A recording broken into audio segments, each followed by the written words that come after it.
And hello, everyone. Welcome to Fun Speculation Podcast. It is Thursday, 7:10 p.m. on August 13th. And yes, we have been gone for a while. If you've been following on social media and Twitter and stuff like that, then obviously you know the reasons why. Last show I had was a couple weeks back when I mentioned that we had just lost my father-in-law. And unfortunately, the day after that, I had learned that we had lost our brother Psycho as well. Um, so that hit pretty hard, um, as well. We're already grieving and everything. But it's been kind of hard doing content and stuff like that. I did stream the other day, and it's time to get talking again and stuff about gaming and everything. But also want to have our first show back in the memory of our lost brother. And I know he's super important to me and every single one of these guys here with me, as well as my wife.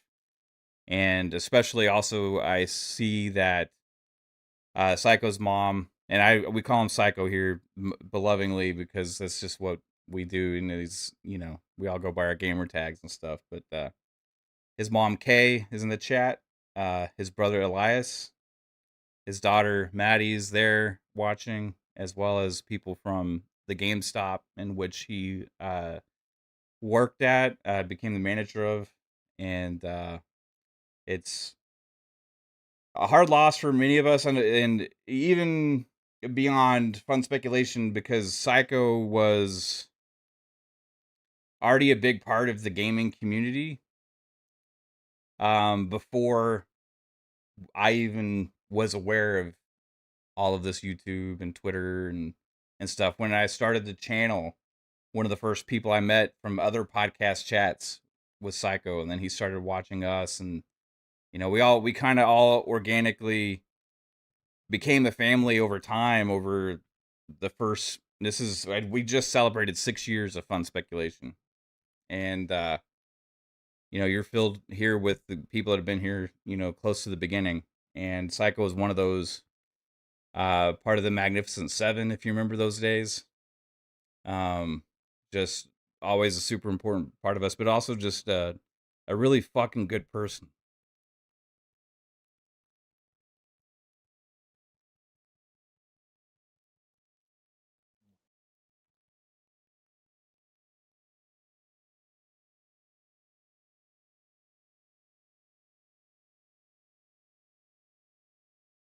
A really good person. And yeah,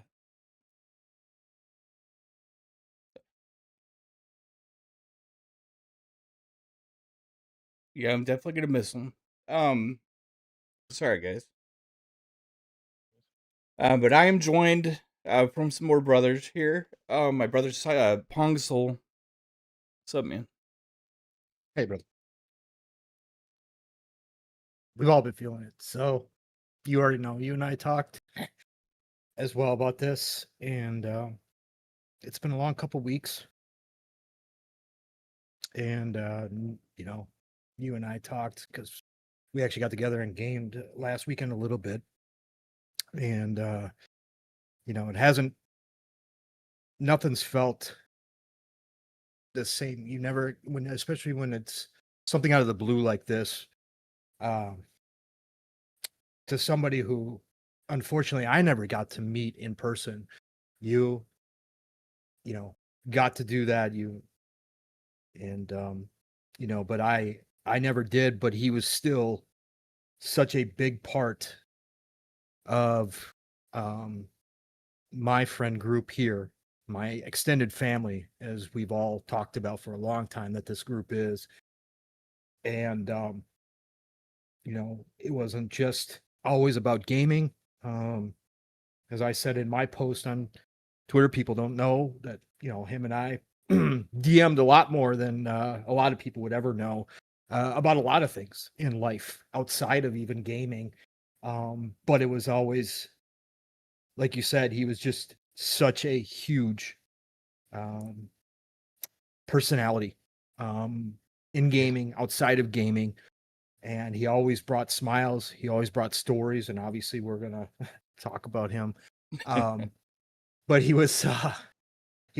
just always had something to say and always was positive and always had, except for of course when he was console warring, because Oh yeah. he did love that. Absolutely. But like you, Mav, he was one of the first guys that I saw in chats all the time before I even started podcasting. When during COVID, I hopped into this, got out of the politics side of things and hopped into video gaming because I needed something more positive in my life during COVID. And he was one of the first chat, because I was in every chat, listen to podcasts, and Psycho was always there too. Yeah. And so we got to know each other a little bit there, and then obviously eventually started doing the Fun Speculation family together. But he was just one of those guys that whenever you talk to him, um, he it was a comedy show, but then he could also get serious, and it was very Yeah. intentional, and he was genuine about everything, whether it was making us laugh or whether he was talking about his daughter, his family, whether it was talking about, hey, how you doing in real life, guys, what's going on with you guys. He was always genuine. And gonna miss that big lug, gonna miss him a lot. As I said in my post, I don't think it's ever gonna I don't think I'll ever be able to truly wrap my head around this one. This one's gonna hurt for a long time, and maybe, until it's finally my time. Because man, it's weird. It's weird being on the show with all of you. Fuzzy, welcome, man. It's good to see your face too again. Um, it's weird being on this show and not having him in the chat from GameStop because he got so busy, or we were just waiting for him to pop in and be like, hey, can you guys hear me? Can you guys hear me? And it's going to be a strange thing, man. It's going to be a strange thing for a long time, if not forever, for me. Until I finally rest myself. So, anyways, great to be here. Great to see the family here. We got a lot more to talk about. Everybody got to get their time here, but Yeah. love the dude and chat. Thank you for all being here and all.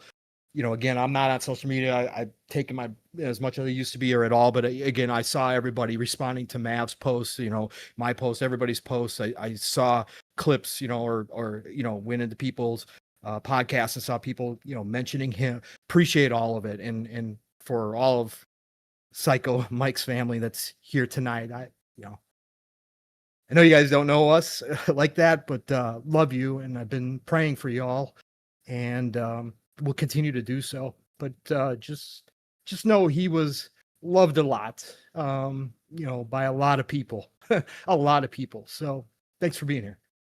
Yeah, I mean that if any like the amount of people that responded to to the post, it's hard to break news like that, especially when I know that, you know, everybody knew him in this community. You know what I mean? Like, so when I heard the news and had the conversation with his mom, and she's very sweet and very kind to me on the phone, and I just gave my condolences because my thoughts are more so with his immediate family. Like his my next thought is I gotta tell people. Um, Telling you guys was gonna be hard enough. I couldn't keep it from everybody either, so I had to make the post. But if anything, you see how many people knew and you know loved him or interacted with him or had fun gaming with him or laughed, conversations, console ward with him on the other side, whatever it is, you know what I mean? Like, it's so many people responded to that, and yeah, shout out to everybody that did. Also, I want before we keep going, I want to also make a point. Um, this family has dealt with a lot of costs and a lot of unexpected things. Beyond losing Psycho, Mike, her dad, Maddie also had lost her mother in January. She's 20 years old. I know you in the chat, so I'm sorry to be talking about you, but I can't imagine what you're going through. Um, and Psycho's mom had all these expenses with paying for all that. She had to order an autopsy as well so they could figure out what happened. There's a lot of expenses that this family's been having to deal with, and there is a GoFundMe in the chat. I asked, don't do any super chats or anything like that. If you want to give any money whatsoever, please send it to that GoFundMe link. It's in the description. It's in the chat.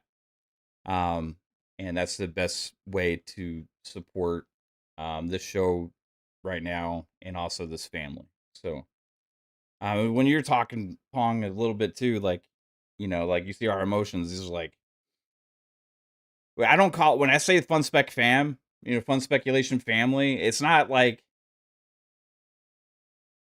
hey, we're just making this like thing. Like I started using that because that's just genuinely how it feels with my brothers here and Kate too, and it's really like we have this family and we're not all able to get together as much as we used to when COVID was a thing, and everybody's doing different things. 3-Bit's producing and directing things now, and Jasper's about to be a 5-star general or whatever you call it in the Space Force, like #1 cadet. I don't know what you call it there. And like Fuzzy's been Mr. Consistent with us and stuff. Pong's got a new job and a new situation in his life and stuff too. Like it's Psycho had become the manager at that GameStop and he had gotten that job and stuff, and like it's just so, but that bond is still here, and it's still strong. So 3-Bit, it's good to have you here, man. And I know under better circumstances would be nice, for sure. But how you doing? I'm doing all right. I when all this happened, Mav actually he was one of the first people to tell me, and it kind of made me.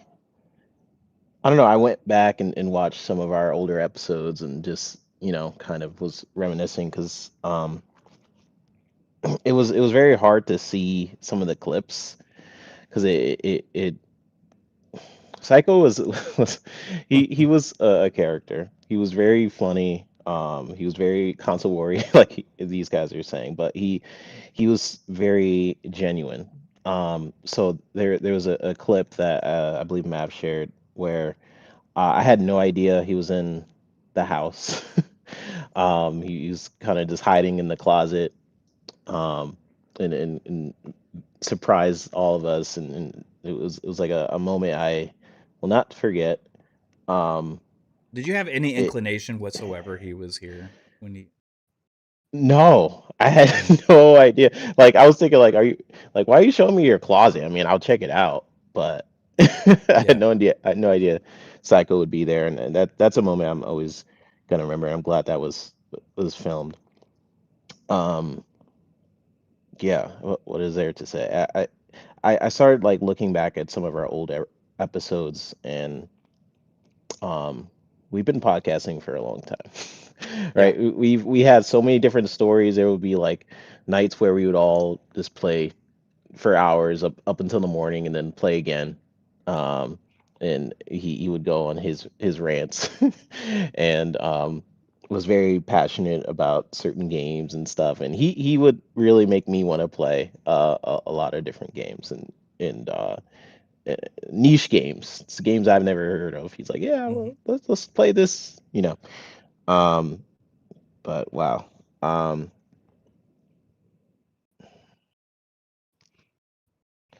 yeah, I've gone through so many different phases, and I just want to say that he was a great podcaster in this community, and I'm really um it really does suck that he's no longer here. Um, yeah, Yeah, I got you, man. yeah, It's crazy, like he always wanted to make you laugh. I mean, I'm not gonna say some of the jokes and some of the stories yeah. he would told us. I was Like like it's skirting especially past with that, his but family here. I'm not gonna say repeat some of these things, right? But like this, um, it is such a character. He's like a a guy's guy, like but like such a like like you guys saying genuine, but like it just somebody never like ask for anything, and literally like you could he could have nothing and you could be like, hey, can I have this? And be like, okay. You know what I mean? Like he's just the one of the nicest people I think I've ever met, and he never like he's like a listener too. Like if he was taking a stance or whatever, and you like talk to him, he'd be like, okay, yeah, oh whatever. He's like, I get it, I guess so. Like he's always kind of like willing to just like understand. He had a Like giant warm heart.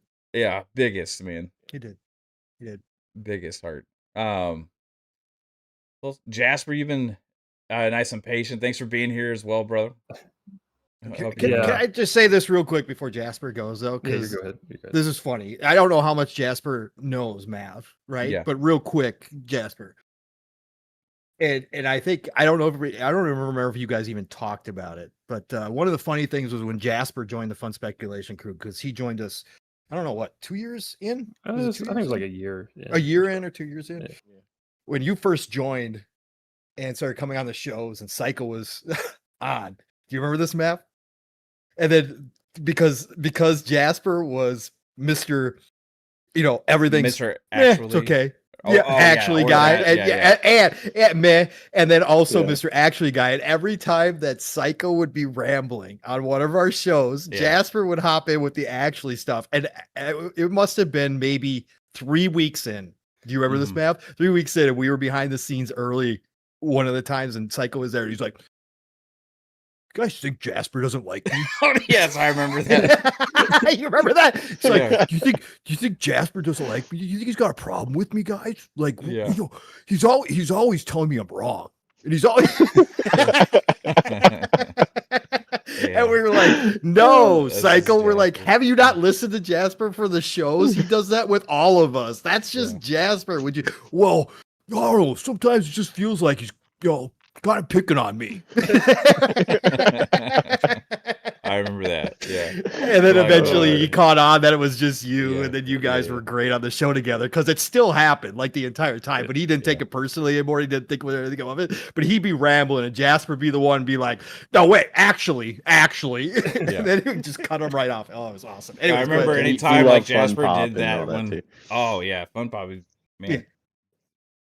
Started that because of you and Psycho and our Wonder Woman rants. The Spider-Man rant too. Oh my gosh, that was so funny. The Spider-Man trailer conversation. Oh yeah. Where you were like, oh yeah, there's a Spider-Man there. Yeah. Yeah, I remember after that Pong, like I was watching, like whenever like they were or whenever Jasper would interrupt Psycho, I was like, shit, here we go. I was like, here we go. Because we told him no, like right away, but then it kept happening. We're like, no, he's really gonna think Jasper's got a problem with him. Man. That's funny. Yeah, I'm never good at dealing with this shit. So, especially when it's a surprise like this, I just never know what to say. We had our little arguments and stuff, but yeah, I did like Psycho. He was funny, always coming in with random shit when we were playing games, talking, just telling the craziest stories, and always making you laugh. He would just sometimes leave and then come back 2 hours later and be like, "Where is everyone?" It's like, we went through the first 2 acts without you, Psycho. Where like you said you were taking a smoke. Like, oh, I'm ready. Are you guys ready now? We're in Act 3. You can't join us, or we're level 40. He's like, why is everybody so easy? Because you're playing with level 40s, bro. Oh, great, man. But yeah, it's definitely going to be different going on. The last time I got to talk to him was when we had our E3 show, so it was even like a month before that, and I just feel like I didn't get to talk to him enough, especially these last few years as we kind of all started doing our own things and haven't been able to be together as much as we were. It's just been different the last few years because of that, and we just haven't been as close as we were, and it just makes it harder when you know someone and they were part of your life for a few years, and then it's just not there anymore. I don't know. Yeah. That's I my mean, piece. No, well said, man. I mean, yeah, I know I like right when after you found out, you're like, you just said, like, I don't even know what to say, you know? no, Like, I mean, it's just a shock. I mean, it was like, when I got the message, I got a message from his mom, and, that said to, give her a call, and what happened, and I was like, what? Like, I literally, like, I just thought he was okay, you know what I mean? And it's mm, just, you never know, man. So everybody, like, make sure the people that are close to you know how much you love them, yeah, friends, family, it's, and like from experience with this past couple months, like, I don't know the answer to, like, losing my father-in-law. We knew that was about to happen, right? He was only 66, I mean, but through everything he'd been going through, we knew that it was leading up, and we knew the days leading up, and we got to be there at the end, and that was extremely hard. Um, because he was like a dad to me. And then on the flip side, not expecting or what happened with Psycho to happen, and to have someone you're also close with you lose suddenly. I don't know if there's an easier way. People say, well, how would you rather it happen? Like, would you rather have and have it expected? I think you have your chance to say goodbyes and say the things you want to make sure you want to say. But going through that process is incredibly difficult. And just as difficult, I think, with knowing the things you didn't get to say. I think it's most important thing is while they're here, just make sure they know how much you love them and care about them. Because I don't think it's really easy. It's not easy either way. Fuzzy, thanks for being here, man. I know we haven't like really. I mean, we've spoken too much in the last 2 weeks. I think. I mean, the last show was a couple weeks ago. I know that you were going through it too. I saw you on Boom Show giving some thoughts. How you doing, man? Eh, I think I'm out of the numb phase. Um, you got to understand when you get to a certain age, a lot of your friends and family wind up, those that are older, wind up passing, and it's like you never really get used to it, but it's like you kind of like you said, you kind of expect certain ones where you see the decline and so forth, and I don't think it makes it any easier. I just remember us in the chat, and he was like, "Oh yeah, I'm in emergency for this," and I'm thinking, okay, he'll be out in like a day or two. They'll probably get something figured out, and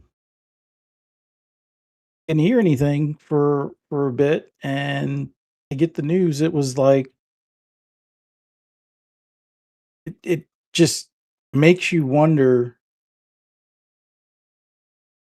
how much time any of us have, kind of thing. Like I have my own health issues and whatnot, and I'm on top of that stuff now. Wife gets after me, make your doctor's appointment, and watch what you eat, and stuff like that type of thing. But how much time? Not any expecting of us anybody have, kind of thing. Like I'm the old man in the group. Well, me and Pong are kind of like round about the same age, month or two. But Yeah. Come on, man. but I'm not expecting any of y'all to beat me to the grave kind of thing. And it just, man, like I remember just like trying to pick his brain on like trying to see if I can get inside info from what he's doing at GameStop. And times we would talk about Division. Like I think early on we played Division together and stuff, but I think when I joined like your Halo family night type of thing, I completely blew that as far as being the Warthog driver, because it's like tank controls as opposed to the way it is in Forza kind of deal. But like I remember his jokes. I remember, you know, like the innuendos and things along those lines. And it was always a blast hearing him talk, or even hearing him talk about gaming in general, not just from GameStop end of things, but like his passion for, the Xbox brand, his passion for things like Halo, his passion for things like the Division and stuff like that. And it's like,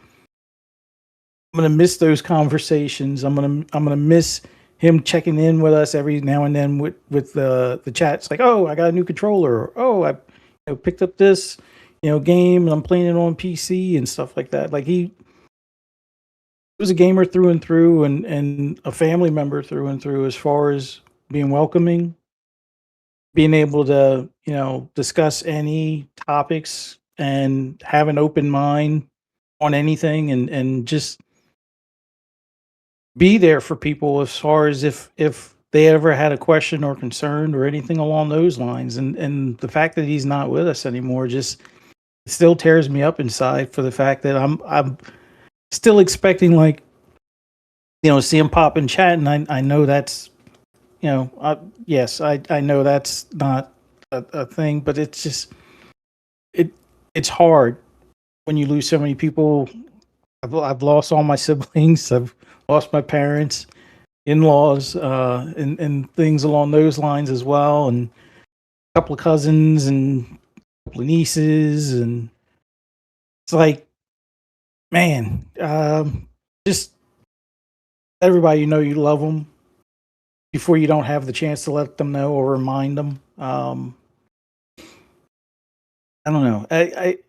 It's definitely a hard loss. Like, and my condolences to his family. My prayers go out to them. Like, I know there was, like, they had GoFundMe prior, like you said, when uh the mom was his daughter's mom was lost and stuff. And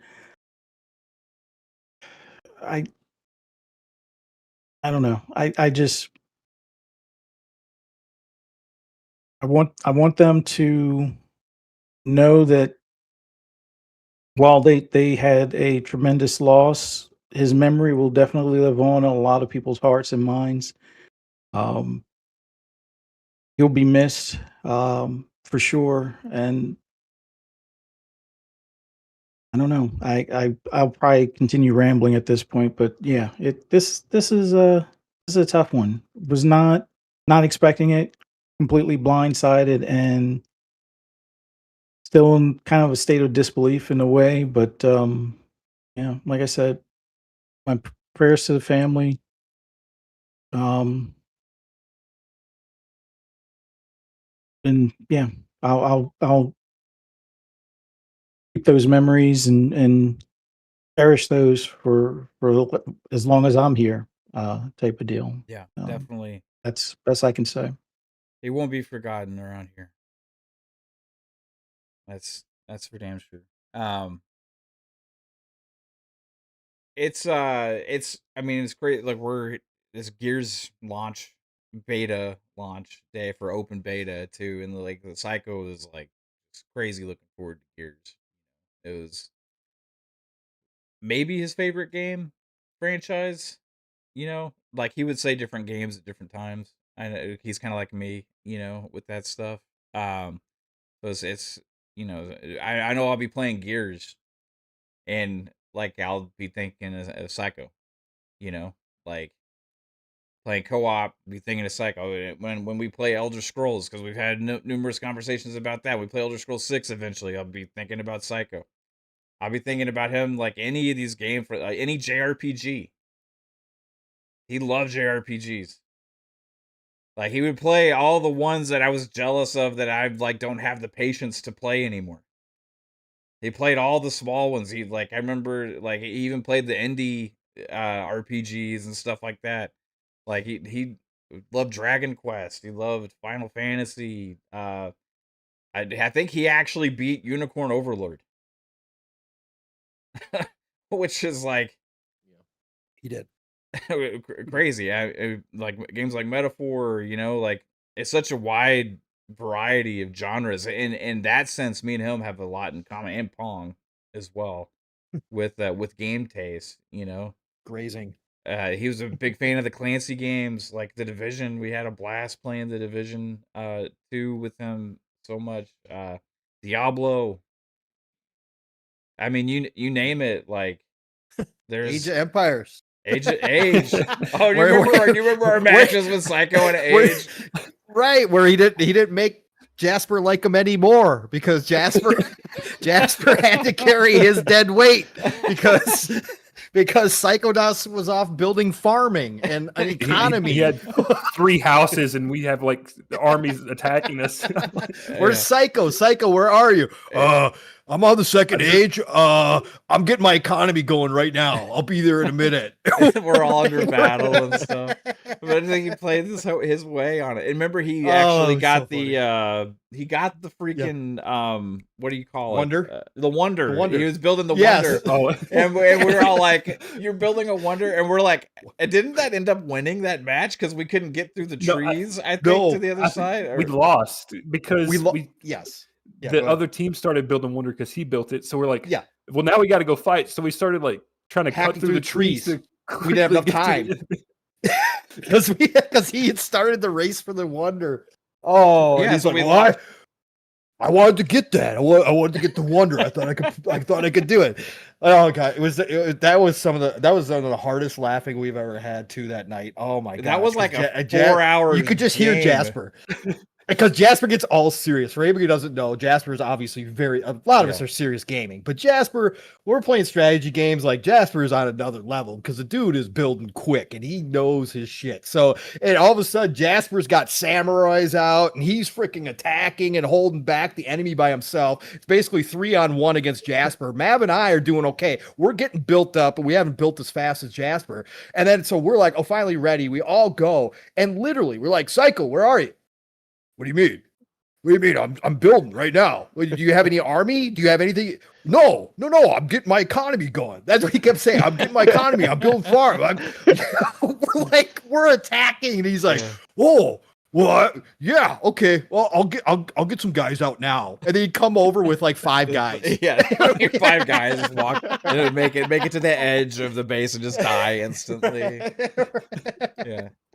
Oh man, classic. So classic.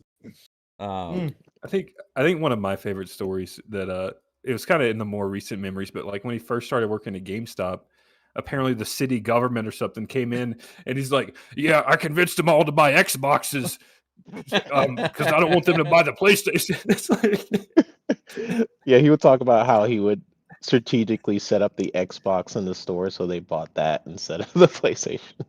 Yeah, he's like, I'm getting them in all the children's hospitals too. They're all gonna have Xboxes. They're not gonna have PlayStations. yeah, it was amazing. I sold the city council on Xbox. Or city council on Xbox. Yeah, that's what it was. Or you talk about how many moms he turned into Xbox. He's like, yeah, I tell them all. The mom, those moms, the single moms come in, and I just talk to them, and I tell them, yeah, you don't want that PlayStation for your kid. They got to get an Xbox. Yeah, That was a true Xbox fan. True. Oh yeah, psycho. No, I mean, I got to spend I think 4 days with him here, right? Yeah, And lucky. like he flew in, I picked him up.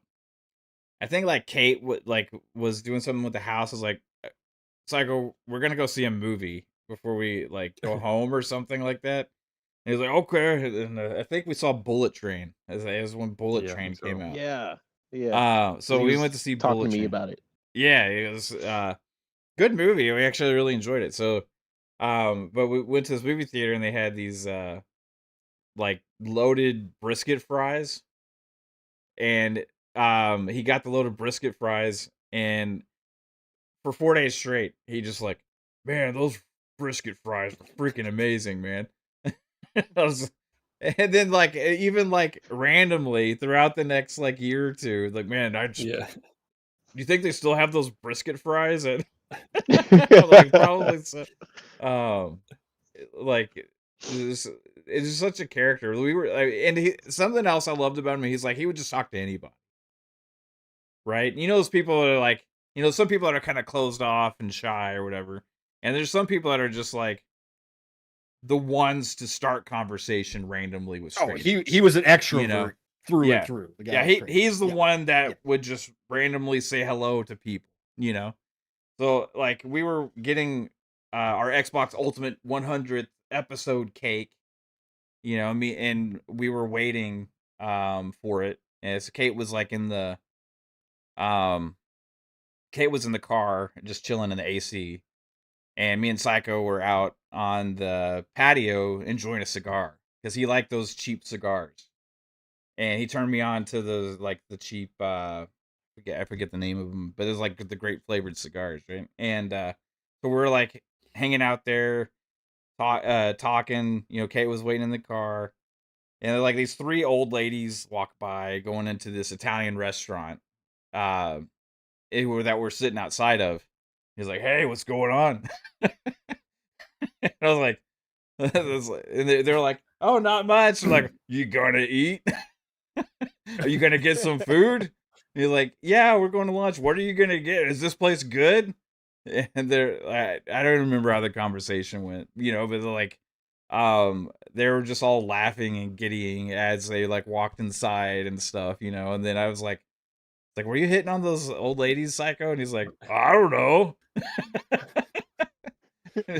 It's just his personality, man. It's just like one in a million, and I'm gonna miss that stuff, just like random conversations with him, and like the Psycho you guys saw on the show, the one that you guys know in the chat, he is 100% that person. He was. He is a unique character that had the biggest heart and soul, and truly original. Like Kate said, there's never going to be another one of him. I have never met anybody else like him. Ever. And I know I never will. But yeah, he's just absolutely amazing. The other thing about him is he was, we're doing his voice, and we did this. We did this to him, and he was so self-aware. Like he knew, and he was comfortable with it. Like he'd be like, he'd do the usual, what am I doing? What? But then he would just start laughing when we told him, or when we would copy him and tell him what he was doing, especially like the rambling. And we'd all be doing something on camera while he was rambling. And it was like, then he'd catch on and he'd be like, what's going on?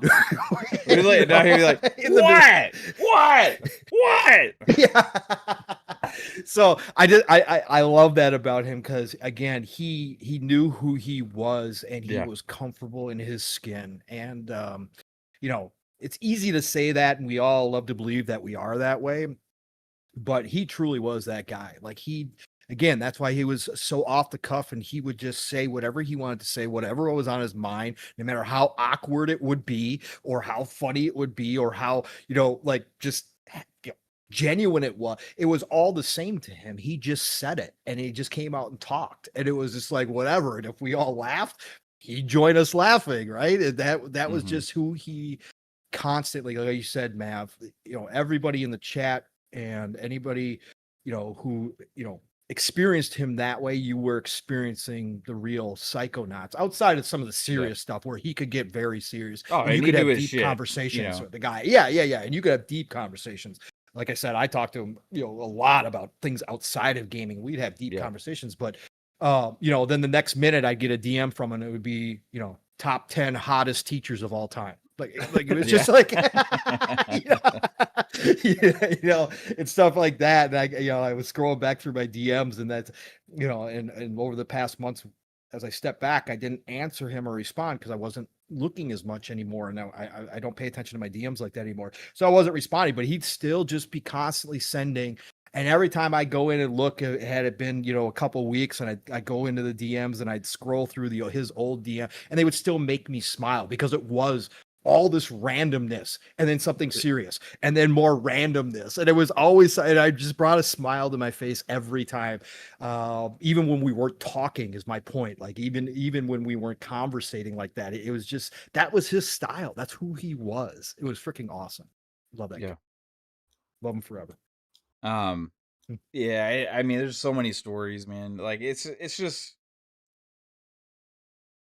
you can sit there and talk about that stuff, like how he, like, one of the things that we all have in common is we can laugh at ourselves. Like, I think that's kind of like almost a prerequisite to be part of this family, is you have to be able to, like, have humor at yourself when your buddies are joking with you and stuff. And that was him too, like how he would always say the names wrong, like people's names. It was like Lisa Khan. There was a game that he loved so much, Spiritfarer, and he called it Spiritfarer. Every single time he talked about it. It was always names though, and it was just funny because it was just such a characteristic of his. It's not that he was like, wasn't it Satya for Satya? Wasn't it was like Satya or something? Yeah, Satya. And it's not that he didn't know the stuff. It's just like when he's speaking, he's just like has these other things in his head, and it's just the names were always wrong. I'm almost curious to his family if don't want to ask him if he got everybody's names wrong all the time. It's because that was just like him. Like when he said things, he would call it by something very similar, but not exactly right. You know what I mean? With names and stuff like that, but specifically names, man. And it's just like a quirk. That's just like a personality quirk. And it made me laugh each time. Like he would say that stuff. Like, and we would joke about it with him on the shows every single time. And then the next time he would still say the wrong name. And I think he was in on the joke. I think he started doing it on purpose. I mean, no, it'd be funny because he would like correct himself at first, and then he would say the name again just later in conversation. Then he would say it wrong. Like it was like 30 seconds later, he'd be like, "Yeah, Lisa Khan." The next paragraph, Lena, like he'd be like, "Yeah, Lena." And then later he'd be like, "Yeah, Lisa Khan." Like, okay, like enough. I can't even try and correct the names anymore. It is what it is. They'll just be those names to Psycho, and it is what it is. I don't even want to tell about his AutoZone stories. We can't share those. No. I mean, just one of those guys you just sit there and it just makes you laugh constantly, amazing. Yes, his mom says he did that all the time, and when he would pronounce things, I have a notebook of things he said wrong. That's freaking amazing. That's amazing. That's amazing. Wow, that's great. I wonder what the most like ridiculous one is. There has to be one out there that's just like so ridiculous. I would love to know some of those names. His mom needed a book to translate. That's freaking awesome. And she like heard a name, she refers she to the pulls notebook. It out. Okay, back in 2021, he used this name. Oh, that's who he's talking about. Okay. Oh, I don't think I know that. Really? Yeah, AutoZone is where he met. AutoZone is where he met my mom, so I can imagine. Oh boy, that's crazy. I don't think. It's amazing. That makes those stories even more interesting. Absolutely. Adds a little spice. Yeah. Oh wow. All right. Well, guys, I mean, we love Psycho. Again, condolences to every single one of his family members. Um, Maddie, Kay, Elias, all the people that hopped in or have been listening that are familiar with him in real life, or if you're part of the gaming community, if you're part of the Fun Spec family and you've been watching our shows for a long time, you know, I know this one hits hard for a lot of you, especially those closest to him. So, just thoughts with you again. And that GoFundMe link is up there, and I'll leave it in the description.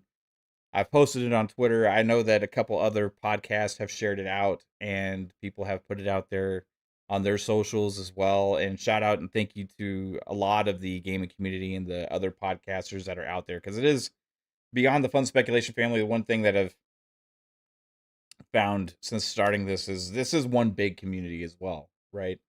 And when there is a loss like this, it is felt throughout. And so I just want to say thanks to all of them for sharing that as well, and for mentioning Psycho on their shows, um, talking about it, and my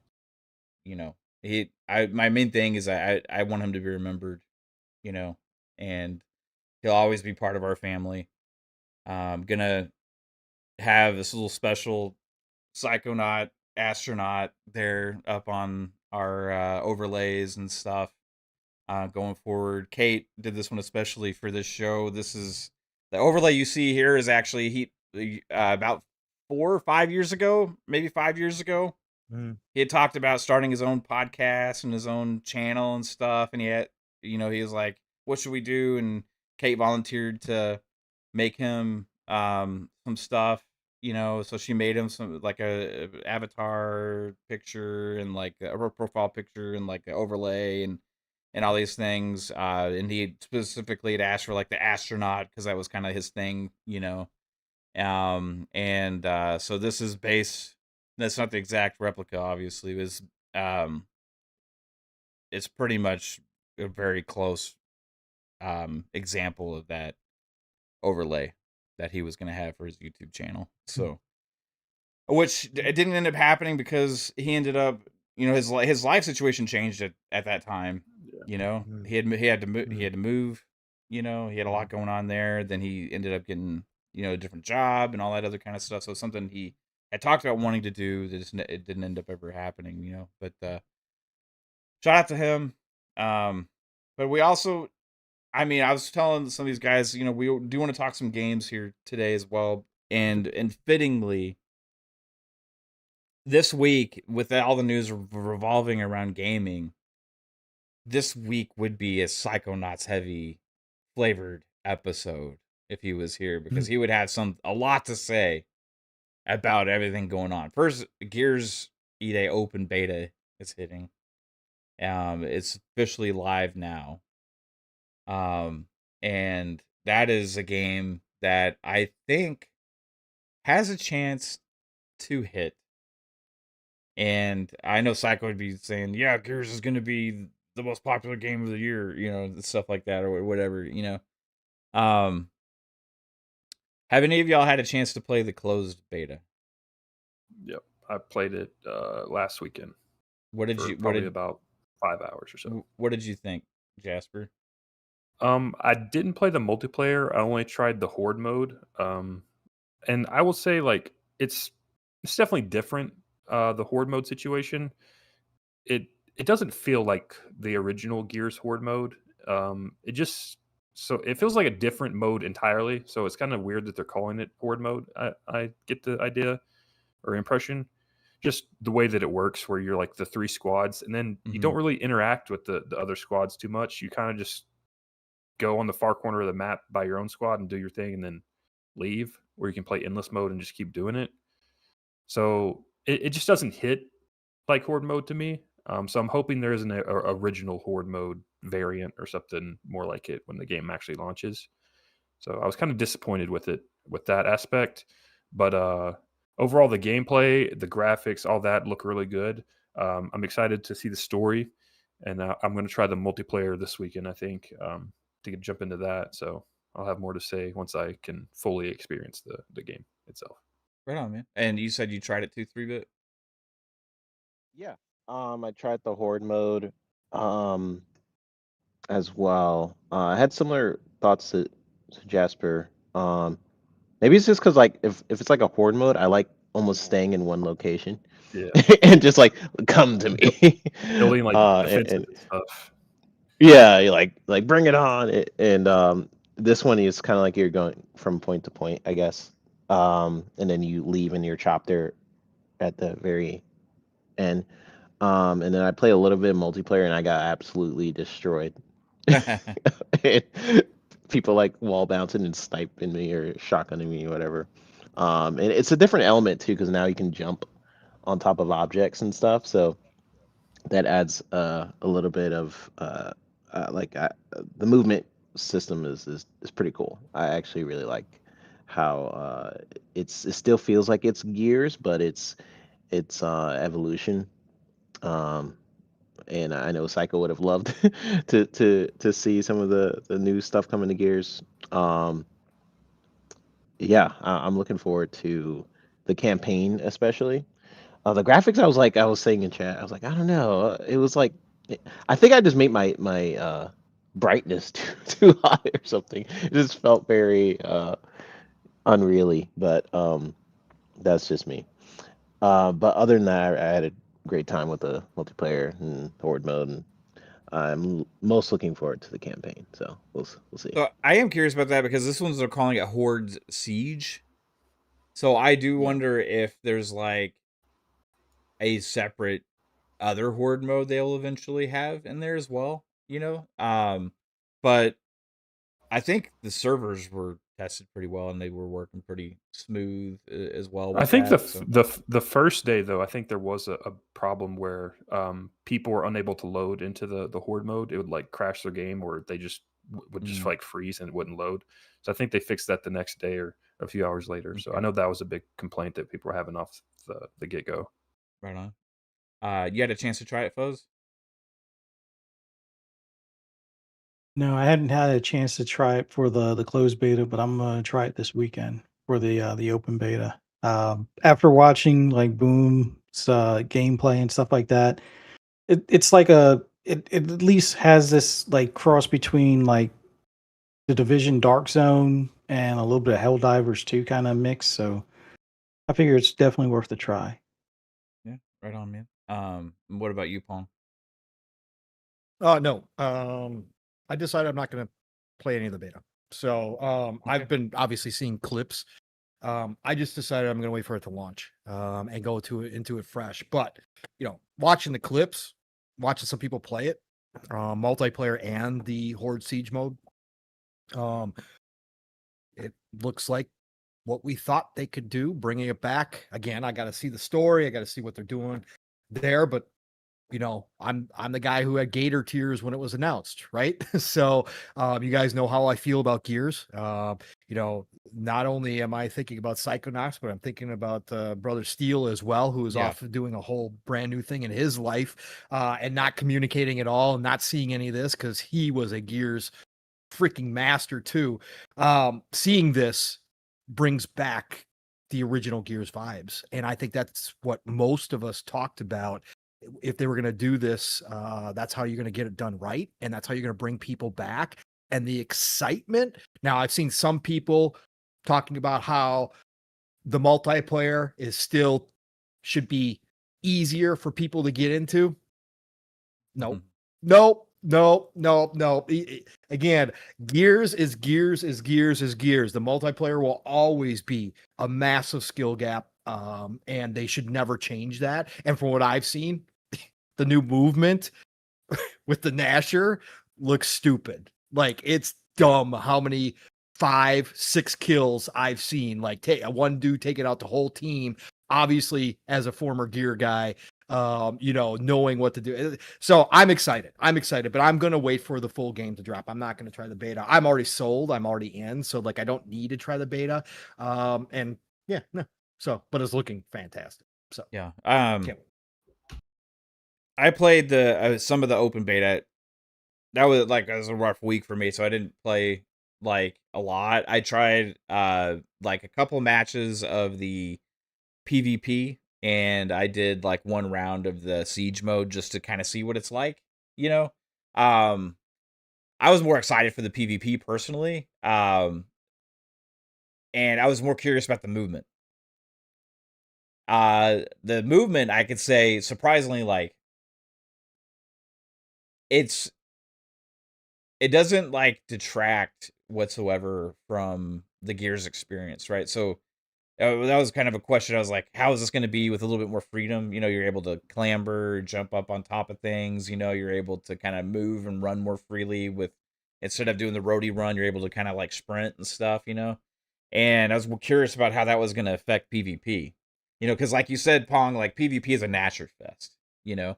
And that's always been kind of one of my things with it is like I really get into the multiplayer and Gears, but then over time the crazy sweaties just end up Yeah. like occupying the primary of the multiplayer, and it is just the wall bouncing Nasher fest of, and you can't, and it's like I got a Nasher blast on this guy. How was he not dead? And then you explode, you know, instantly.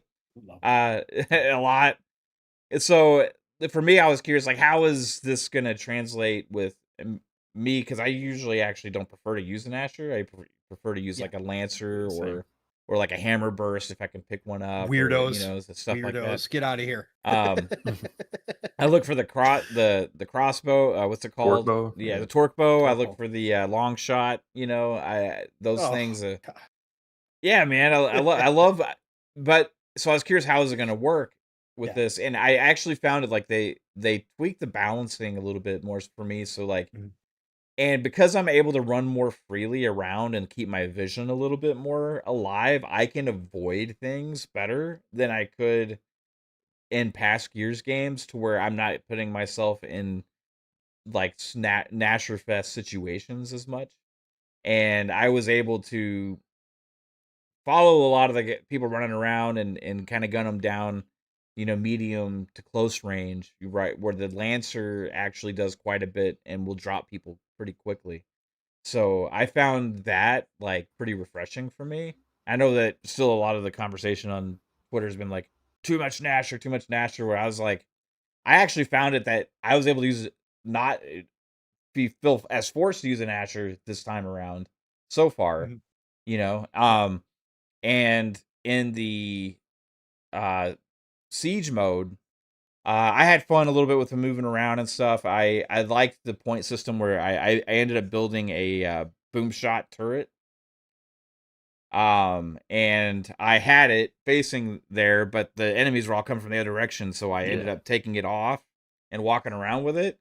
And it was like later in the match, so I kind of got to be kind of like the Rambo that came through and blew up all the guys, you know, on the way to the exit right before the last round. So that was pretty fun, and surprisingly quite a few rounds in that boom shot turret when you're after you dismount it. So um I had a lot of fun with that. I'm curious how crazy it can get, you know. Higher levels. I'm not sure exactly how the leveling system works with it, or like is it There's difficulty settings in it, okay. and I think I'm not too sure, but I know like we were playing on the second highest or the second difficulty because there was a weekly challenge to like get weapon skins and stuff. And every round you have like a different modifier. So like one of the rounds was like all the drones will explode into concussion grenades when they kill you. So if you like chainsaw them or melee them and you're nearby, you'll get concussed. One of them was like all pistols have like double damage. So like you kind of just run around with your pistol. So random things like that. Yeah. So I think it might just be more modifiers, but Okay. So yeah, like, on that, we're gonna see how exactly what happens at launch and stuff with some of the other potential modes and all this other kind of stuff. But so far, it like Pong, it is capturing that Gears spirit, more so for me than the last two games. And they're able to push it forward, more to be more a little bit more modern without losing the soul of what it is. And in fact, actually, like I said, capturing more of that essence in the heart of it. So I had fun with it. I'm looking forward to playing some more of the open beta this weekend and stuff. um yeah, it's pretty a damn good experience so far. I do have a question that's like kind of open ended for anybody. Do you guys think that this has a chance to catch on beyond the Xbox core, right? And so we see a lot of these multiplayer games come out, and you have like it's a big moment for a lot of the Xbox guys, right? And we're a lot of Xbox fans here. And Gears traditionally has always been a Xbox franchise. This launch will be day and date on PC as well as Xbox. It is an exclusive. It is not a console exclusive. It's not launching on PlayStation. But I did see people like in the streaming community, like Nick Merckx actually posted or talked about that. Hey, it was like, guys, watch out for this one. It's actually really feeling good, playing good, and stuff like that. And if it catches on to another level, that would be a massive thing. And if that does, then that's really good, not just for Gears, but for Xbox as well. Do you guys think this has a chance to push Gears to another level, or do we think it's going to be another Gears release and then that'll be it? I mean, I think it'll bring more people back for a bit. But I think it's been proven time and time again now, Mav, that those games are kind of done, right? Because of Marvel Rivals, because of Fortnite, because the Call of Duties exist, because I think Gears can come back and be all the damage that was done. And I know some people love the last two. I get it, okay? But I'm just saying, in general, there was damage done to the Gears franchise from the last two, from the whiny kids and all that garbage. I think this can set that right and bring people back to the point where they kind of forget those two and just say Gears is great, right? And Gears is fun. And I think for a stretch run, especially with how much people were generally enjoying the Siege mode, the Horde mode, I think that has some life to it. But overall, do I think all of a sudden Gears is going to become the most played game or the most streamed game? No, but I think it's going to definitely have shining moments. And I think more importantly is that the Gears name, even though it's never, outright died or anything like that, I think the Gears name will be back into a current positive light, like a really positive light where people go, oh yeah, Gears is back. I can't wait to see what they do next, where they go with the story next. Are they going to follow up on this one? We got to see what the story totally is. But I think that's what's going to wind up happening. And people are going to kind of forget about the last two and be like, okay, no, we're going to start here fresh. So I think the popularity of Gears capped in the 360 to a certain degree, but I think you're going to get a lot of that audience back again with this one. Yeah, I would say I'm kind of in a similar thought with Pong. I think this is definitely going to bring back a lot of the kind of older school Gears players, but is it going to be the next big thing? I don't think so, just because of the way I think a lot of the ways that culture is and that gamers are, that Gears multiplayer especially is a tough multiplayer. And when people feel like they're not winning or they're not doing well, they just don't stick around as much nowadays. So there's a lot of like incentives that are built into modern games that keep people's attention. And Gears is one of those where it does not care about your feelings. You die, Yeah. you die. It's So my thing is like maybe that would be a little bit of a refreshing thing, and like it depends like on who catches on with the streaming community, because some of those guys do like some of the more hardcore games, right? Yeah, you'll have some, for sure. Yeah, for sure. So, but you're not going to put Marcus and Dom in bikinis and sell the game, right? No. like Marvel Rivals, right? That's not that you don't have that kind of appeal. But yeah, Mav, you're right. There's going to be a certain group for sure that is playing it and loving it. So my mind's like, okay, what if Nick Merckx gets the Burnt Peanut to play, and they get like that whole group that like has like 50,000 to 100,000 concurrent watching on YouTube, and they get into it for a couple weeks to like a month, and that becomes like a thing, or maybe that doesn't end up happening. You know what I mean? I think that's just the Gear cycle, though. Is like the first month, it's popular and big, but at a certain point, it's just the hardcore sticks around, and that's what you end up playing against years down the line, and it's difficult to just jump in that game at that point. So When it's when hard is for the people to stick around. TV show and stuff, or is it a movie or TV show that they're making? I think it's an There, animated show on there's Netflix. anime and a movie or live Okay. action. Supposedly both are being produced, but the anime should be first. So Okay. from last we heard, but I don't know when. It's We've scheduled. seen I would things like hope. that also prop up franchises. Like Edge Runners did a lot for Cyberpunk after the debacle of launch, right? I would Um, say like one of the more positive aspects for Gears like 5 that brought people in was that like that co-op like mode where you like ran through like a dungeon kind of or whatever it was called. I forgot what it was called, but a lot of people started really oh, enjoying that. Hive It Busters. really, yeah, Hive Busters. That's what it was Oh, called. yeah, it was great. Feel like that kind of brought a lot of the more casual audience to Gears, I would say.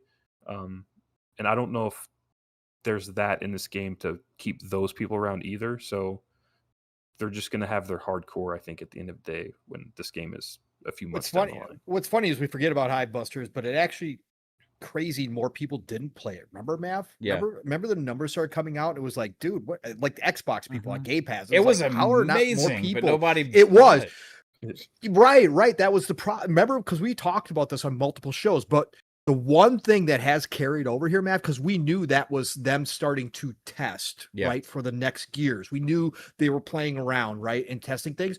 And what did we say from the beginning when that dropped? This feels like the old Gears, right? They if they can bring this darkness back, I know personally I was, because you guys know how much I hate the whiny kids, but I was like, this felt like the original Gears, right? And this felt like they're going back. And if they do this with the new one, they're going to have something there. Well, guess what? It looks like that's exactly what they did. They learned from Hive Busters and they heard the feedback from everybody going, this is it. This is where you guys should have gone.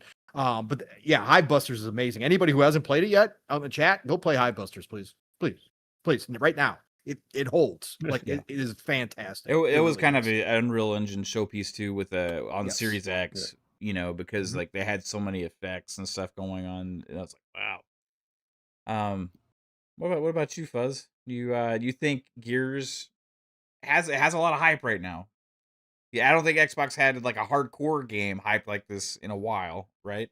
I mean, Forza Horizon is a different kind of monster there. Do you think this has a chance to kind of escape the shackles of being just the next big Xbox release and go beyond that and become more mainstream to the masses? Or do you think it's gonna kind of do the same thing? I think the Siege mode has a chance, but a couple of key things that they, I think, need to work on or fix to correspond with that. They got to do something with the DVR, and then find a way to make it even easier to post clips to TikTok, YouTube Shorts, and stuff like that. Like I think the big thing with Siege, if you can, without doing a direct copy, but replicate similar scenarios to like what people were doing in Helldivers 2. Because that was, I think, the main thing. Although the comedy of like your I forget something troopers, not super troopers, but like what Right the comedy, yeah. No, but like the comedy from the from those clips, I think helped, as well as seeing people do the drop pods on the insects and things like that. Like if you can get a lot of people, if you can have it where the Gnasher is cutting off like limbs on the boomer or something like that, I think those are things that if those go viral on TikTok or YouTube or even on X, I think it stands a chance. But they gotta help the marketing aspect or the organic marketing when it comes to making the DVR just maybe a little bit more user friendly, just a smidge. I know right now 4K you have to either deal with 30 seconds or you do external, but do the 1080p where you can do 30-second clips, minute, or like 30-second, minute, 5-minute, 30-minute, or something along those lines. Kind of like the way PlayStation has their DVR. I think it's in the beta program, or it might be live now, but they were testing a thing where you could like record your voice chat or your voice in the game clips now. Yeah. So that might help your issue or whatever. Yeah, and the fact that they have like a proximity chat and stuff like that for this for Siege, yeah, I think those are the things that as long as they have it live when the game drops, it stands a chance of going outside of the Xbox platform and maybe getting people that if they don't look at the console, at least have a PC and be able to play it there type of deal. So they gotta figure out something on DVR and viral marketing. I don't know. That those are the things that will help. Yeah. I had some good thoughts there, man. What about you, 3-bit? Can Gears be Yeah, Fuzzy elevated? got me. Fuzzy got me thinking, because I know Xbox is making a lot of improvements lately with some of their insider program features. And I do wonder if they're going to plan certain features around certain games, like GTA 6 or Gears. I don't. I feel like it can capture some attention, Mav. Kind of like if you get a really good streamer, or if you can capture people with certain modes like Horde. Mm-hmm. I know they're experimenting with Horde mode right now, and it's a like I just like you defend a house or something, and that's Horde mode for me. But I do know since a lot more people are like this is a lot of people's first Gears. I do know that. Yeah. Um, and through the beta, like I seen Dr. Disrespect play Gears, and he had his thoughts on it, but he had a good time. Um, it has potential to go viral in certain circles where of people who've never played Gears before. That's one side of the conversation, but if you're saying like, will it ever reach like a Call of Duty or probably not. Probably not like Yeah, I those wouldn't say numbers where necessarily. Well, I don't even know what kind of not COD, but stratosphere I'm talking about. Like, because it's not going to reach Fortnite yeah, levels, or it's not going to you know what I right. mean, the Call of Duty levels or anything like that. But I feel like there's this like medium, like maybe like Arc Like Rainbow Raiders, Six or Siege. like yeah, Rainbow Six Siege, or could look at like Helldivers even. It's even having a big resurgence right now. Like certain I'm like there's another level past just like the cyclical release of like, hey, we got this game releasing, it's gonna be popular for a month or two, and then it's gonna die off to where it's like has like 1,000 or 2,000 players concurrent and on Steam, and I then just I like live in that realm. with those kind of games though, I feel like it's more of like the reward system at the end of the match where like you either feel like you lost something or you came out with like the biggest treasure you've ever got in this game. So it like you get like a dopamine hit in your brain with that. And I don't know if Yeah. Gears gives that feeling to a lot of people, as opposed to like Arc Raiders, for example. Right. So like even in the games like Overwatch, how they have like the loot kind of like crate thingy or whatever. I don't even know if they do that anymore. But you get like the boxes you open with where you get the skins and Yeah. shit, or like you have like like Arc Raiders every match you could end up with Do you a know what they're holding back from the beta, or is Um, this mostly they've said that they're not doing a battle pass and that all the in-game okay? content is going to be earnable through just playing the game, earning challenges, stuff like that. That's kind of I think all they've really said. there are going to I be have the thing through seasons with PlayStation. released content. Yeah, So I think the content's going to be out there for everybody with seasons. yeah. Um Yeah. It's probably going to be like kind of like the Halo Infinite route, but you don't have to pay for the pass. You just got to like mhm. earn basically experience, I guess, or whatever. Yeah, I think it has potential to reach the Rainbow Six Siege Arc Raiders level, depending on how everything comes out. I guess. How did Warhammer Space Marine end up actually doing like comparatively to like a Gears 5? Do you know, Pong? Well, I mean, the multiplayer I don't think The lasted multiplayer too didn't, long. Gears but 5 I probably mean did just in better. sales and stuff. Space Like Gears Marine. 5 did pretty well, but maybe I'm wrong. the reason I'm comparing is because they're kind of Yeah. somewhat similar in some ways. Of like both kind of So, hardcore cover based stylish Uh, shooters. they said sold over 12 or 7 million worldwide. This was in June 2025, less than a year after the game's launch. Warhammer or Gears? Warhammer. Space Marine 2. So that's like, well, you would think like Gears is a more popular franchise than Space Marine. You know what I mean? But like, but I mean, it's also on Xbox only too.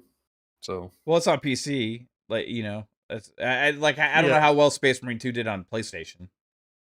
Probably not very well, I'm guessing. Yeah, I don't know. I always feel like when you have a game launch, the initial hype, when you get people talking, it definitely impacts the game when it's only on one platform, I feel like. And when it's not on the biggest platform, I think that's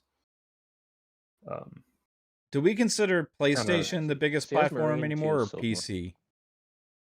Well, I mean PC technically, but if you're talking about console platforms. Mobile. Yeah. Because there's so many shooters that release only on PC that like nobody ever gives a shit that they don't release on PlayStation. Doesn't hurt them at all. You know what I mean? Like I was asking Pong about like Space Marine 2 versus Gears. Like, cause like Space Marine 2, like Jasper looked it up, sold like 7 million. That's a lot. You know, for like for them. Sold 3. Well, yeah. Gears 5 sold how many? I think 3-bit. 3 million. And that it was in game was Game Pass around then? Yeah, Game Pass was around then too. Yeah, it was. Yeah. But did Gears 5 launch on PC at launch? Or was it I don't know. I don't remember. Chat, I don't know if it was help me out. Did Gears 5 launch on PC? I don't know if Space Marine 2 was in like Game Pass or PS Plus or whatever, but from the initial Google, it said it sold 7 million, but it had 12 million unique players. So I'm wondering where the other 6 million people came from. Could have been like co-op partners. It says here 3 million was just its opening weekend, but I don't see any other numbers for Gears. Commando Striker says Warhammer 40K in general is a popular IP, so it will sell well regardless of the genre. Yeah, if you think gaming, I don't know. Like I would have always assumed like Gears, you know, was a more popular franchise than Warhammer 40K for gaming. I think technically Commando is right that I think Warhammer is probably a bigger franchise than Gears, just overall. Like overall, yes, stuff and, yeah. But I'm just talking like with video games specifically. Like a lot of the Warhammer stuff has been more like that AA, like board games and strategy. Like I mean, you've had a lot of double. I mean, I'm not saying they're not great. I love a lot of them, and you know, a lot of them are popular. But like, Gears has been like a massive AAA like platform leading franchise. You know what I mean? So Space Marine 2 sold 7 million 9 months after release. So they are at 12 million. Okay. So do you think Gears can achieve that, guys? No. Which that's crazy to think though, right? That why not? Like do you think that Warhammer Space Marine 2 would be considered better than Gears E-Day at launch? Like game wise better or just not multiplayer wise? No. Well, just in people's general minds too. I'm not saying that Space Marine 2 is loved. It's a very good game. But when Gears E-Day comes out, I'm thinking it's going to be a very well praised, beloved game as well. Right, but I'm just saying with Game Pass, I don't think you get those numbers, right? Yeah. I think you see like somewhere between 2 to 5 million in sales, and probably they'll have 10 million players or 12 million players, but only about half of that would be purchases. I mean, I think maybe 3/4 of it would be through Game Pass. Mm-hmm. I mean, but Gears 5 sold 3 million alone being in Game Pass. What? When did Gears 5 come out? Unless, when did it come out? I mean, let's put it this way, guys. Game Pass was a lot smaller back then. Let's just look. Let's just look at this. Sure. And again, but the best-selling Gears of all time. And I take all these numbers because these numbers are all nobody knows for sure. Just don't. But the best-selling is Gears 2 at 6.75 million. So that's even back in the 360 era, right? That's a 360 era. And Gears isn't as popular as it was, right? And and the Xbox 360 install base was more than enough to 80 do million 10, people, yeah. 12, 30, 12, 15 million. And it didn't even do it back then. And that was before Game Pass. So was Space Marine 2 just that much of a phenomenon, you guys think? Or yes, because it brought back the old, we talked about this a Yeah. million times, right? Because everybody's craving the old style games, right? Right. And again, do not discredit how big Warhammer is. No, I'm not trying to do that. I'm just specifically talking about I'm not saying you are, yeah, Mav. yeah. I'm not saying you are, Mav. What I'm saying is when you think about this, why it did that much, Yeah. Warhammer is a massive fan base. Right. Massive, right? I think there's probably good overlap too with the PC community with correct. that fan base. Correct. Well, But right? everybody was looking for the old school feel to a game, and Space Marine 2 filled that perfectly at the right time. And it was a well done game. Like, it was a very well done game. Steel and I played through the whole campaign together on co-op. And it was fantastic. And the multiplayer was good. Was it Gears good? Oh, no, not at all. But was it a throwback to the old style multiplayer? Absolutely. Steel and I played a lot, or Steel played more than me, but we played a lot of matches of that, and it felt like the old days, right? So I just think it was a right time, right moment kind of situation with Space Marine 2 coming out. That just hit all the numbers for a lot of people, and everybody just ate it up. Like, it was just one of those things. Okay, so do and obviously we it think had legs. the success of Space Marine 2 because of the similar, somewhat style of game could potentially help E-Day? I don't think there's enough of a crossover. But No. Yeah. So I would be like, man, these Space Marine 2 fans would be huge. It should be like, that would be like, E-Day would be like their game. But it's but the lore isn't there. That I know Warhammer the lore is different. Like, I feel like Warhammer fans it's kind of like it's kind of like that fan base that they just stick to their own thing and they don't talk about anything else or do anything on else. the PC side. So like Trekkies, kind of like you, Jasper. Yeah, like Trekkies versus Star Wars people, right? There's a lot of right. We are what we are, right? We love this, right? I don't know. I think Gears is going to do well. I'm not saying it's going to do well, but with the Game Pass thing, and I just don't think it's going to push those kind of numbers. I just don't. Fair enough. It'll be interesting. This is going to be a massive launch for Xbox, and 4 million is my guess. 4 million in sales or players? Yeah, sales in sales. Yeah. I think it could do 5 to 7. I think it do 5. I think it could do 5 to 7. I'm gonna say I think it could push that. 5.18 million in sales, and it's gonna announce 15 million. Sorry, let me rephrase. That's way too much. 7.15 million in sales, and 15 million players. I think it's gonna become the best-selling Gears game of all time. Yes, basically, right. Because back then, Pong, when Gears was at its peak, it didn't launch on PC. Correct. No, I know. I'm just saying the 360 install base was more than enough, bro. The catch is though is if this PC crowd embraces it. Yes. Because the Xbox community is going to be there, the Gears fans, like they will be there. They'll come out for this, So, will that be enough to push? I mean, those PC gamers. You're definitely going to have, I think, a larger PC presence just due to the fact that a lot of older 360 gamers that may not own an Xbox or play Xbox or went to PlayStation at this point that remember playing Gears 2 and 3 back in the day on the 360 are probably going to jump in again, and it will be on PC. Yeah. Speaking of reliving the glory days of gaming, though, who would have thought? First off, me and Pong, we had an epic session the other day playing Wildlands, which I didn't remember being that fucking difficult whatsoever. Oh, did you play the remaster or whatever it's called? Yes. Oh. I picked it up. So yeah, the Bav got it too. I don't know how you got it, but he had it. So yeah. I already had it on Xbox, and I that's what I thought. Yeah, okay. And I have it on PC because I got it on Xbox because they gave it to us for free.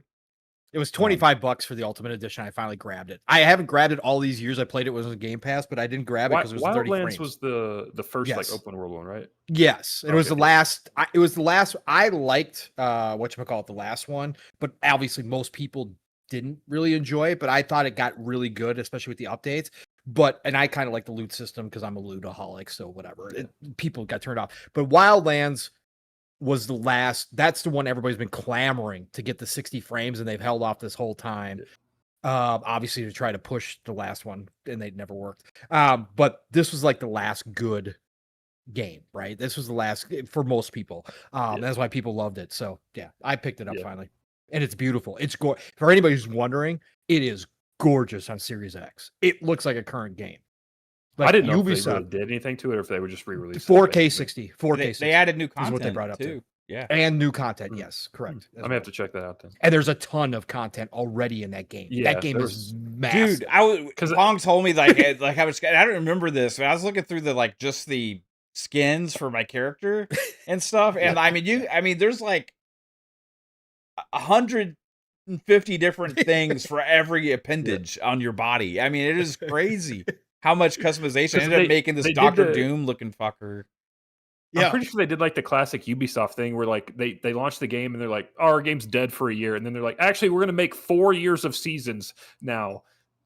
So well, they added and they added like all these like high level targets and they all this DLC. Yeah, they got the Predator, but that's not including the Ultimate. You got to buy it separately. So just so everybody knows, which sucks. Yeah, I know. It's kind of BS. Everybody, it's like $12 or something like that. I haven't decided if I'm going to get it, but there is so much content. Otherwise, it's stupid. And like Mav was saying, we were playing on normal, bro. And I know, Jasper, you'll laugh. We're gonna ass us kicked, okay, on some of the missions. Like it was seriously, we were like, what is going on? The AI was like overly aggressive, and it was like their snipers legit one tapping. Normal. I was like, dude, what is going on? So anyway, I mean, you talk about like we had to figure out how to. We were trying to do this thing where we had to like defend this, synchronize your shots and stuff. Yeah, we had to drive to this spot, and there's just tons of guys just shooting at you like crazy. And then we're like, we couldn't even get inside of a building. I was like, I'm going to try and run them all over. We couldn't even do that. So then eventually we were like, went around the back and found a way into a building. And one of us had to try and clear out guys from the roof down below. And the other one just guarded the staircase as like as they 50 guys kept running up the stairs to try and gun us down. And then we beat that and try and get to around the truck because we have to drive the truck off. And then there's 50 guys that converge on you before you can get in the truck. We're like, how are we supposed to do this thing, man? It was crazy. The guy's still talking. And we can't jump into the truck. Like, there's a bomb. Truck. And we can't jump in the truck because it's still talking the mission through, and dudes are rolling up and jumping out and gunning us down while we can't even hop in the truck yet because the stupid dialogue hasn't ended yet. I was like, dude, what is this? Like, shut up, motherfucker, they're coming. That game kind of had like those like Elder Scrolls moments where like I remember the last time I played, I jumped in like a few years later. I was like chasing a truck like down a road, and a random like plane just flies out of the sky and crashes into the truck and like ruins my mission. I'm like, oh okay. There's some GTA to it. It's pretty crazy too. Like flying the helicopters and shit. It's crazy. And of course, we were flying, and I was like, Mav, be careful of the SAM missiles. And sure, the minute I say it, all of a sudden we're getting locked on. Right after you say it, I was like, oh shit, is that Sam? Right after you said it, and it's like, boom. We blew up. Oh man, it's good stuff. Yeah, check that out. A blast of a time, guys. I was saying, and I mean, so they did that update. They also have been doing some other stuff too. Like Ubisoft doesn't get enough props for supporting their games, I gotta say. That's like the one with thing, with all the shit that goes on with them. The one thing they do like is For Honor. Like no one plays that game, but they just keep making seasons. Yeah, it's for the one guy that plays it. Well, they kept Skull and Bones is still alive. Like there's literally like probably 100 people playing that game, and they've kept it alive, and they've added content. I don't get it. But then you have games like X Defiant, and they're like, no. Or Division that they completely abandoned after it's great. Yeah. And now they're trying to bring it back again. Bro, they're just make 3. Just make 3, please. Yeah. Well, the lead, what's his name, went over to EA now. Garrity. Oh, did he? Yeah, he's filling what's his name's position. Oh, yeah. Sampella. Yeah. So he's gonna be in charge of Battlefield. Garrity will. Wow. So Ubisoft So he's guy no is longer. going to be in charge of Battlefield. That's interesting. Yep. Well, Yeah, the he rumor is they announced. got the Wait, whole wait. Titanfall crew back, though. You Yeah. heard that, right? No, I Yeah. didn't hear that. What the lead, one of the main guys is back and said y'all going to be happy or something like that. So now it's fired up the Titanfall fan base again, of course. I feel like if Titanfall 3 launched Bro. now, it would be in a completely different, because like those games had no right not to do at the numbers Yeah. that, you know, if like in this like I could see a Titanfall Extraction experience being popular if they ended up doing something like that, plus also the regular multiplayer. Like that franchise has so much potential. And There's still no game that's captured a mech feeling like that. Like there just isn't. Like there's great mech games, don't get me wrong. There's fantastic mech games, but overall the feeling of dropping in, having a Titan drop in, and the freedom of movement that game had, that movement is still some of the best in any multiplayer game. I don't care what anybody says. It was freaking fantastic. And then you get into Titan and it felt completely different, but you felt powerful. You felt like you were walking around. Like it's freaking fantastic. I love Titanfall. Balancing they were able to do with like different Titan types and Dropping a Titan on somebody. so fun. Not even just that, but the Yeah. balance between like you as a Yes. soldier versus you as Yes. a mech, and like the way they Yeah. had the maps laid out, where you had Yeah. lanes for the mechs, but then you also had like the interiors and smaller alleyways for Tide. the soldiers. Mhm. Like it was just they And had then really the- good and- map design. And the balance, Jasper, to your point too, the balance of giving, you know, when you the balance of giving you a heavy duty weapon to take down the Titans was you felt like you playing cat and mouse with a Titan while you're launching missiles or whatever the heck. Like you shoot a missile and then like, run shoot a it little and run yes, forward. yes, it was so great, bro. And then hopping on and pulling out the what was the core. Oh yeah. the core, the core. Oh Man, you guys are there's making me want nothing to play it right now. I mean, they tried That giving game that was game so fun. I away had so many for, like, hours. nothing, you know, like what did they sell it for, like $2.99 so many different times. Well, hopefully there is a 3. That'd be amazing. Speaking of also more franchises coming back, surprisingly, we got some like resurgence of old Lord of the Rings IP. Let's freaking go. Yeah, I think Aspire also announced that they're going to continue working on They're going to do more. a lot of Lord of the Rings games. So there's a So did chance they that Battle strike Middle Earth it- 2 comes out. Oh, Jasper already hit Mav up. If that happens, dude, we're all in. We're going. So they've It's already gonna be released so Lord of the Rings War in the North. I haven't tried it yet. You bought it, Pong. I did. I powered it so- up the other night to check it out. Did it look good, or like was it like? Again, they haven't done anything other than to make it 60 frames and bring it up to 4K. So That's the fine. graphics are all still the original graphics. Yeah. But That's what honestly, they do for a lot of this stuff. right, which is fine to me. Like I've said that how many times I've said that. People always say cash grab. Dude, if it's the games that aren't backwards compatible anywhere, this was delisted from Steam like years and years ago. There's no way to play this game. If this is the way you're going to bring them back and you're going to charge me $18, I'm in. Cool. Do it, please. I want these games back in my library again. And honestly, you can't buy them unless they can't bring do them that. back. Yeah, you keep exactly. That's the point. So, it plays extreme. So far, I'm only again. You forget this is an RPG. So anybody who doesn't know, this is an action RPG. So there is loot. There is skill points that you can allocate. Now it's not some very complex setup. You get to choose from 3 characters, right? Dwarf, ranger, or wizard, right? And you don't get the custom. You can customize a little bit. They give you faces, different faces you can put on them and stuff. But it sounds great. It plays great. Like I'm in the town, running around doing missions, talking to everybody. The thing about the old Lord of the Rings games that unless you played them a lot or paid attention, they stuck to the lore and they respected the lore a ton. Even when they squeezed in new stories in between other stories, they made sure that the lore would work. And were respectful of what Tolkien was doing. It's awesome because the writing is in the older style. I mean, it doesn't feel like the modern writing, which you all know I hate, where they throw in all this stuff.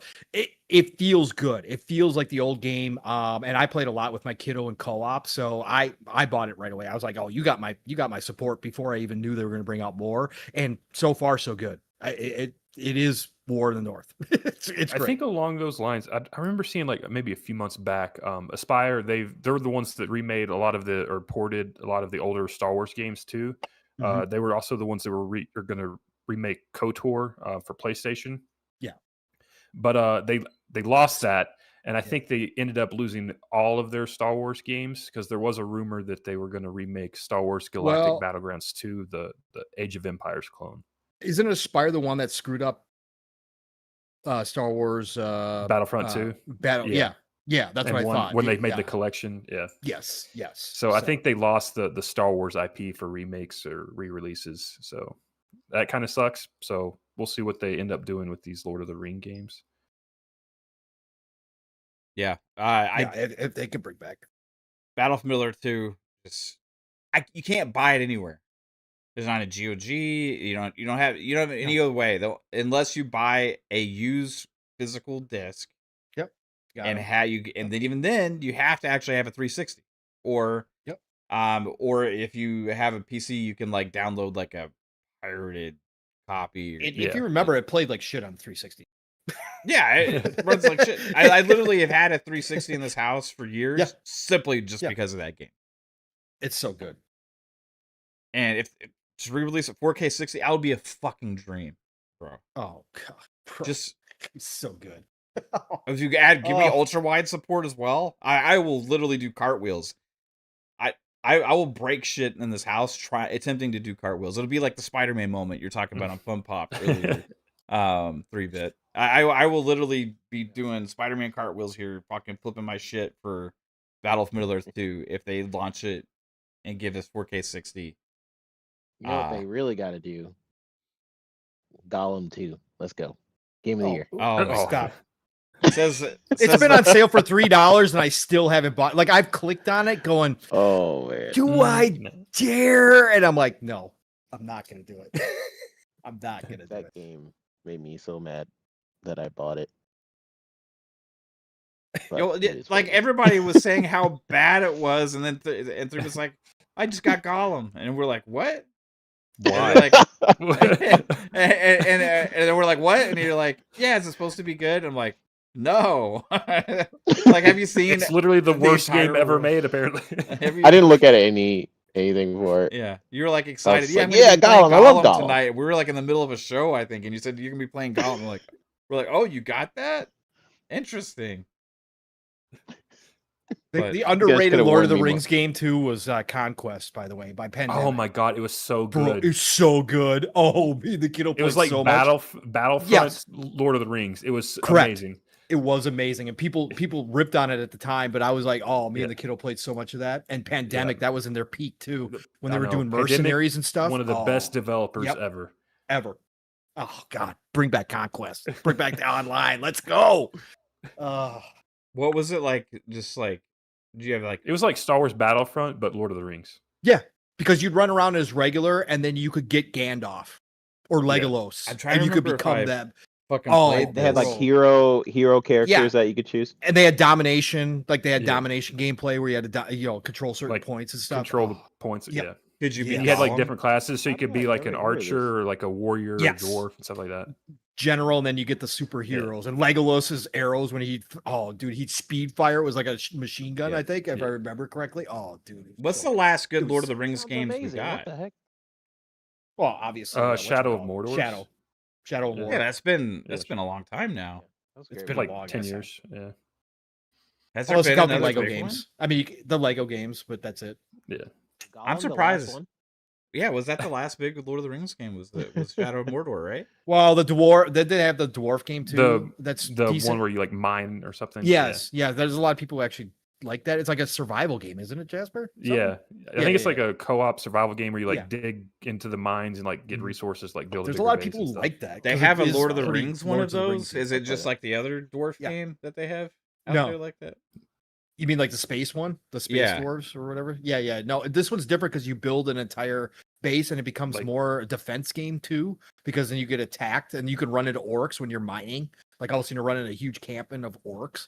I've watched a couple of clips and people love it that play it. Okay. So. Mines of Moria or something. Yeah, Mines of Moria. That's what it is. Yep. Interesting. That sounds awesome. Dang. Yeah. I want to play both of those games. the heck? Yeah, Conquest is ridiculous. Watch the clips. Conquest. It's ridiculous. Oh, Yeah. my gosh. So good, bro. Well, here comes the question of the show, guys. Yep. I'm gonna Very lay good it going with this. the smacketh down with the ultimate question here. Based on everything you know, which is nothing. I might I'll know start some with I'll start with Fuzzy. No, I'll start with Fuzzy. Fuzzy, will Elder Scrolls 6, the biggest launch probably after GTA 6, this will be like the biggest launch and most anticipated thing in a very long time. Will Elder Scrolls 6, will they decide to make that game an Xbox console exclusive, meaning Xbox consoles and PC, leaving PlayStation in the dust? I think that's the plan. As long as they get or as long as they sell at least 2 million copies, which I think they're probably already at 2 million on pre-orders for E-Day. And as long as Clockwork hits 2 mil, I'm pretty certain Elder Scrolls will wind up being exclusive. If things go terribly wrong, and it doesn't sell on PC or console, or they run into hardware issues as far as getting more hardware out there, then it might. But I would say there won't be a PS6 version. It will be exclusive on Helix as far as for next gen consoles. But as far as current gen consoles, I have my doubts that they'll go to PS5. I think that Fallout, Doom, and any of the big IPs that Asha talked about that they're going to put money behind, I think those are going to be exclusive no matter what. Now, if there's a remake, different story. But if it's a new release, with the exception of Call of Duty, pretty much you're going to have to get an Xbox or fire up your PC to play it. Yeah, it's a interesting conversation to have now because Asha just kind of teased it the other day with the 8 asterisk after saying that she just saw it. And it was amazing according to her what she saw. And then Matthew Ball, afterwards was like, I can confirm this was amazing or whatever. So they're already trying to drop hints at like we're wondering if there's actually 8 letters in the name. I think that was probably purposeful. We'll see though. And with the whole talk of them, doing exclusivity or not, them making a big point about it. I think we said this when actually after the E3 show when we had our family reunion kind of Pong, is that you were like, that'll be when we kind of find out if they're serious about that.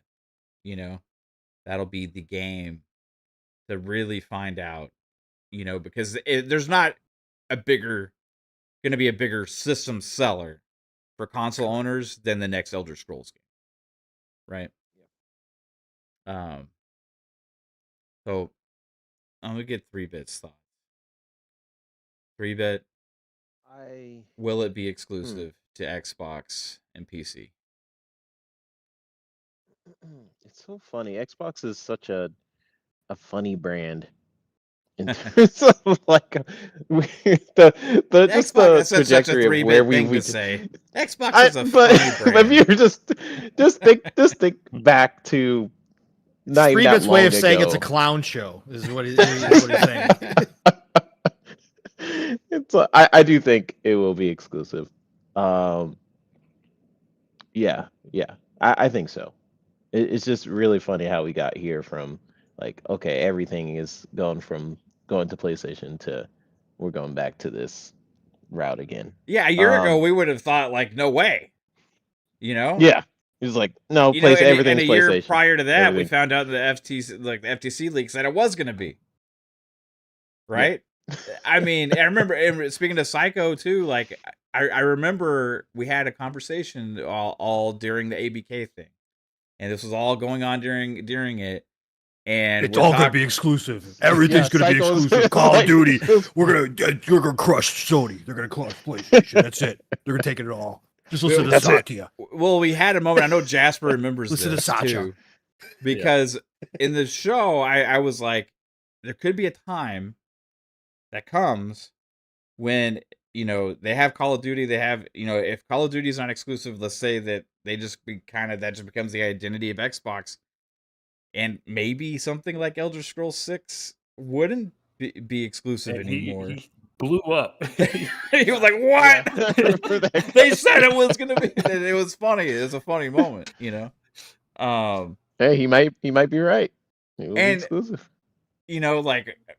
but then we went to last year, and it was like everything was going multi-plat. So it's just crazy how much things keep changing. And you're right, it is a funny brand, 3-bit, because like 1 year to the next, the conversation keeps changing because of the directions that keep changing, and this will be an interesting one to keep an eye on for sure. Yeah, and this could be a good console package too. I know they don't do too many of those. PlayStation does it all the time. It's like even with Wolverine, where they do like a special console sort of thing. Xbox does it sometimes, but Well, have y'all seen the that would Gears be a really good. controllers? Oh yes, yeah, I might have to get one of those. Those look pretty sick. That's some good work. Yeah. So I hope Elder Scrolls does not just the controller, but a whole console too.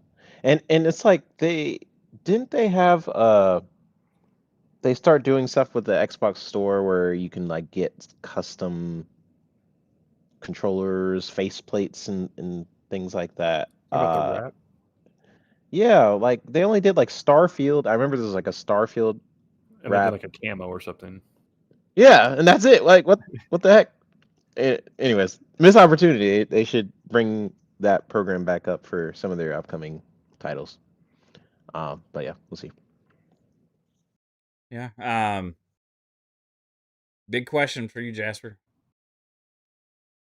What do you think? Xbox is just such a crazy brand now. It's just a funny brand. Xbox is in a weird state where they're kind of hard to predict now, just due to all the changes that have happened and that are still going to happen, especially that Asha is taking over and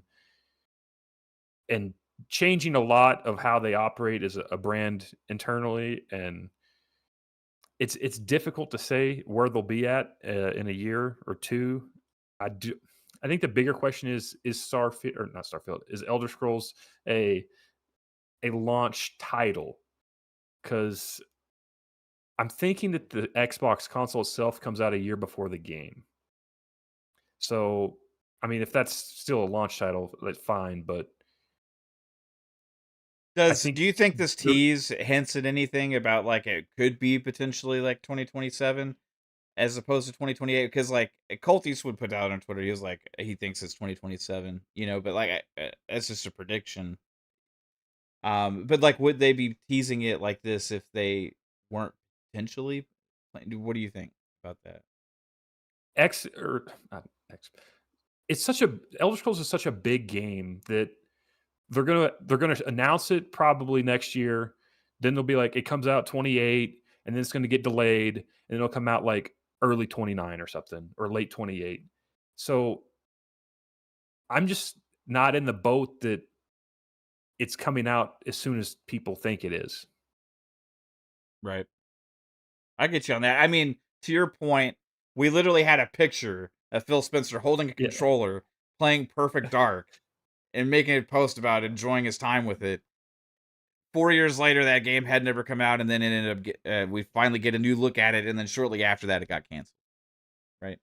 So, I'm just tweets like this. The timeline from Starfield to Elder Scrolls and what team was working on, like half the team from Starfield to work in Elder Scrolls. Like I just want to know what that process is like to kind of gauge the time. He's not working. He got. Oh no! Are you serious? Yeah. Oh yeah. fuck, man, dude, that sucks. Yeah. unfortunately. Sorry to hear that. But Well, I mean, like, we know from the leaks about the timeline about how they tried to approach it, Yeah. and their cadence has gone accordingly. So it was anticipated 3 years after Starfield. We know that's not going to happen, right? Otherwise, it would have launched this year. So, potential for 2027 still up in the air, possibly, but I don't know. I mean, and is it dependent on if it's on Helix, if it's exclusive to you, Jasper, or no? Like, If it comes out next year, it will be on the Series console. But if it comes out, actually, I don't know. It's tough to say. I think it depends on how big how expansive they want to make this game.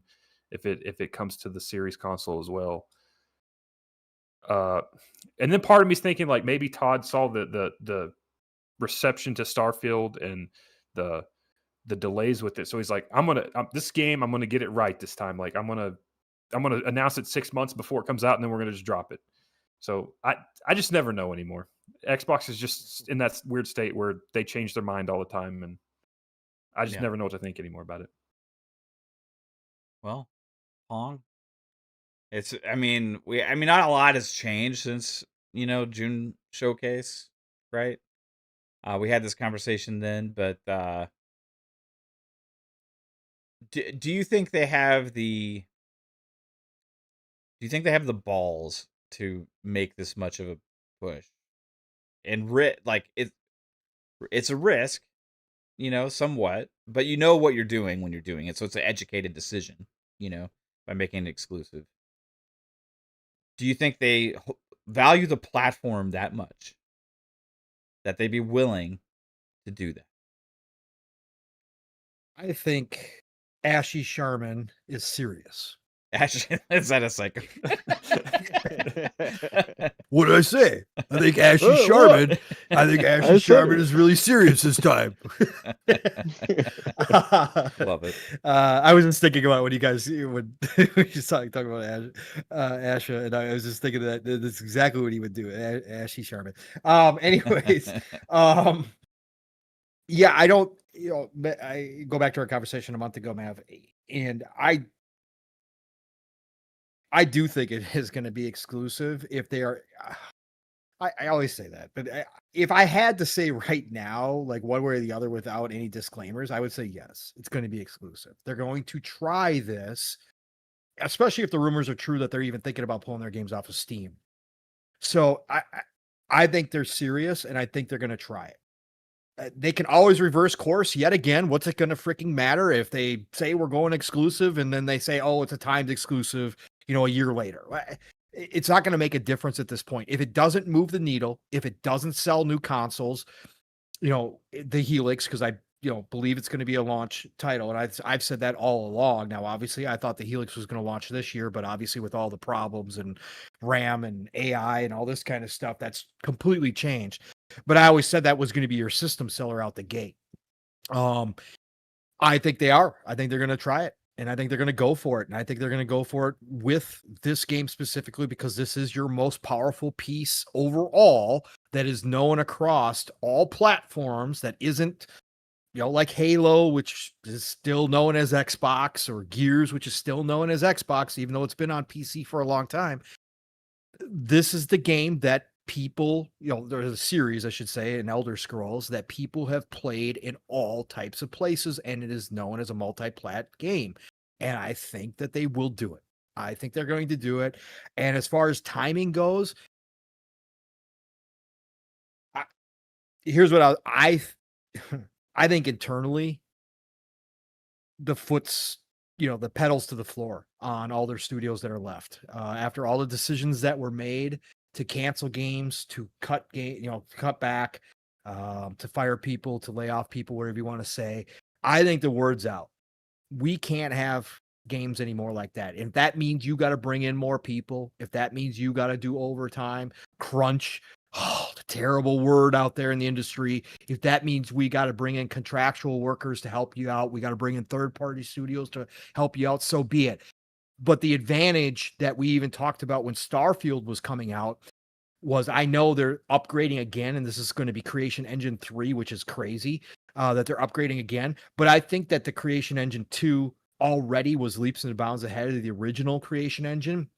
And I think that sped up their production time on Starfield. So I think with everything they learned from Creation Engine 2, with the upgrade to Creation Engine 3, I think Todd and his team can get this together. And I think they can put it together, and I think they can get it done on time for the launch of the Helix. I, am in Jasper's camp where I don't think there's going to be a Starfield delay. I don't think this is going to be one of those times where they do that.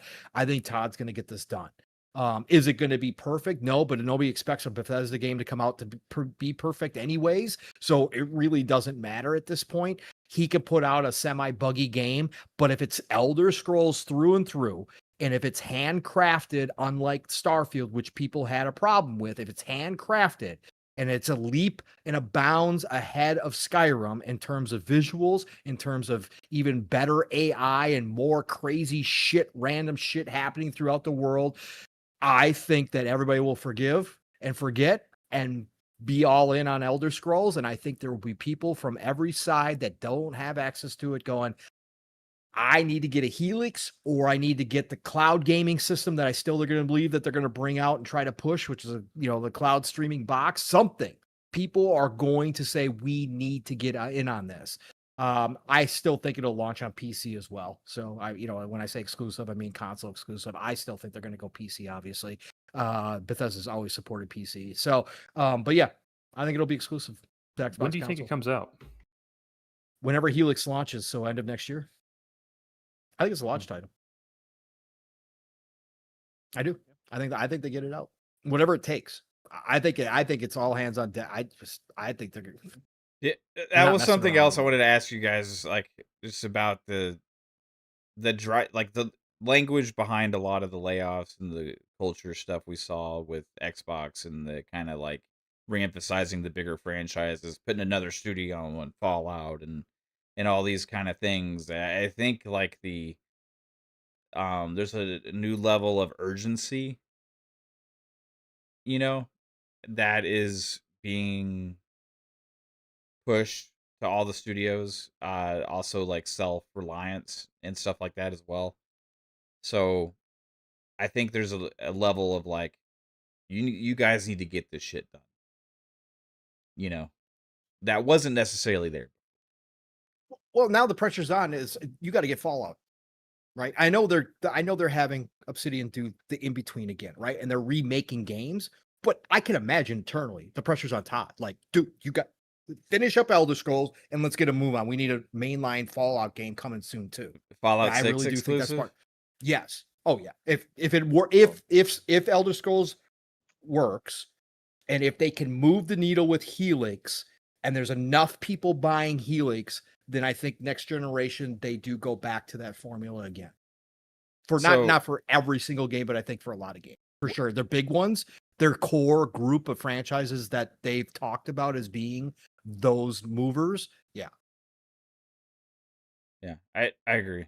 I think Elder Scrolls 6 will be exclusive. Also, I think she's serious and really pushing the platform first mentality, right?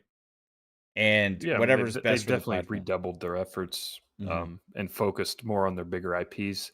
And also, I will say that I think a lot of the Xbox teams have to be feeling that pressure with if they're working on these big IPs, they have to be feeling that we need to get this right, because even if you look at Halo recently came out, it wasn't received well, and then you had layoffs the next week after. So just because you are on these big IPs does not mean you're safe under her eyes anymore. No. Yeah.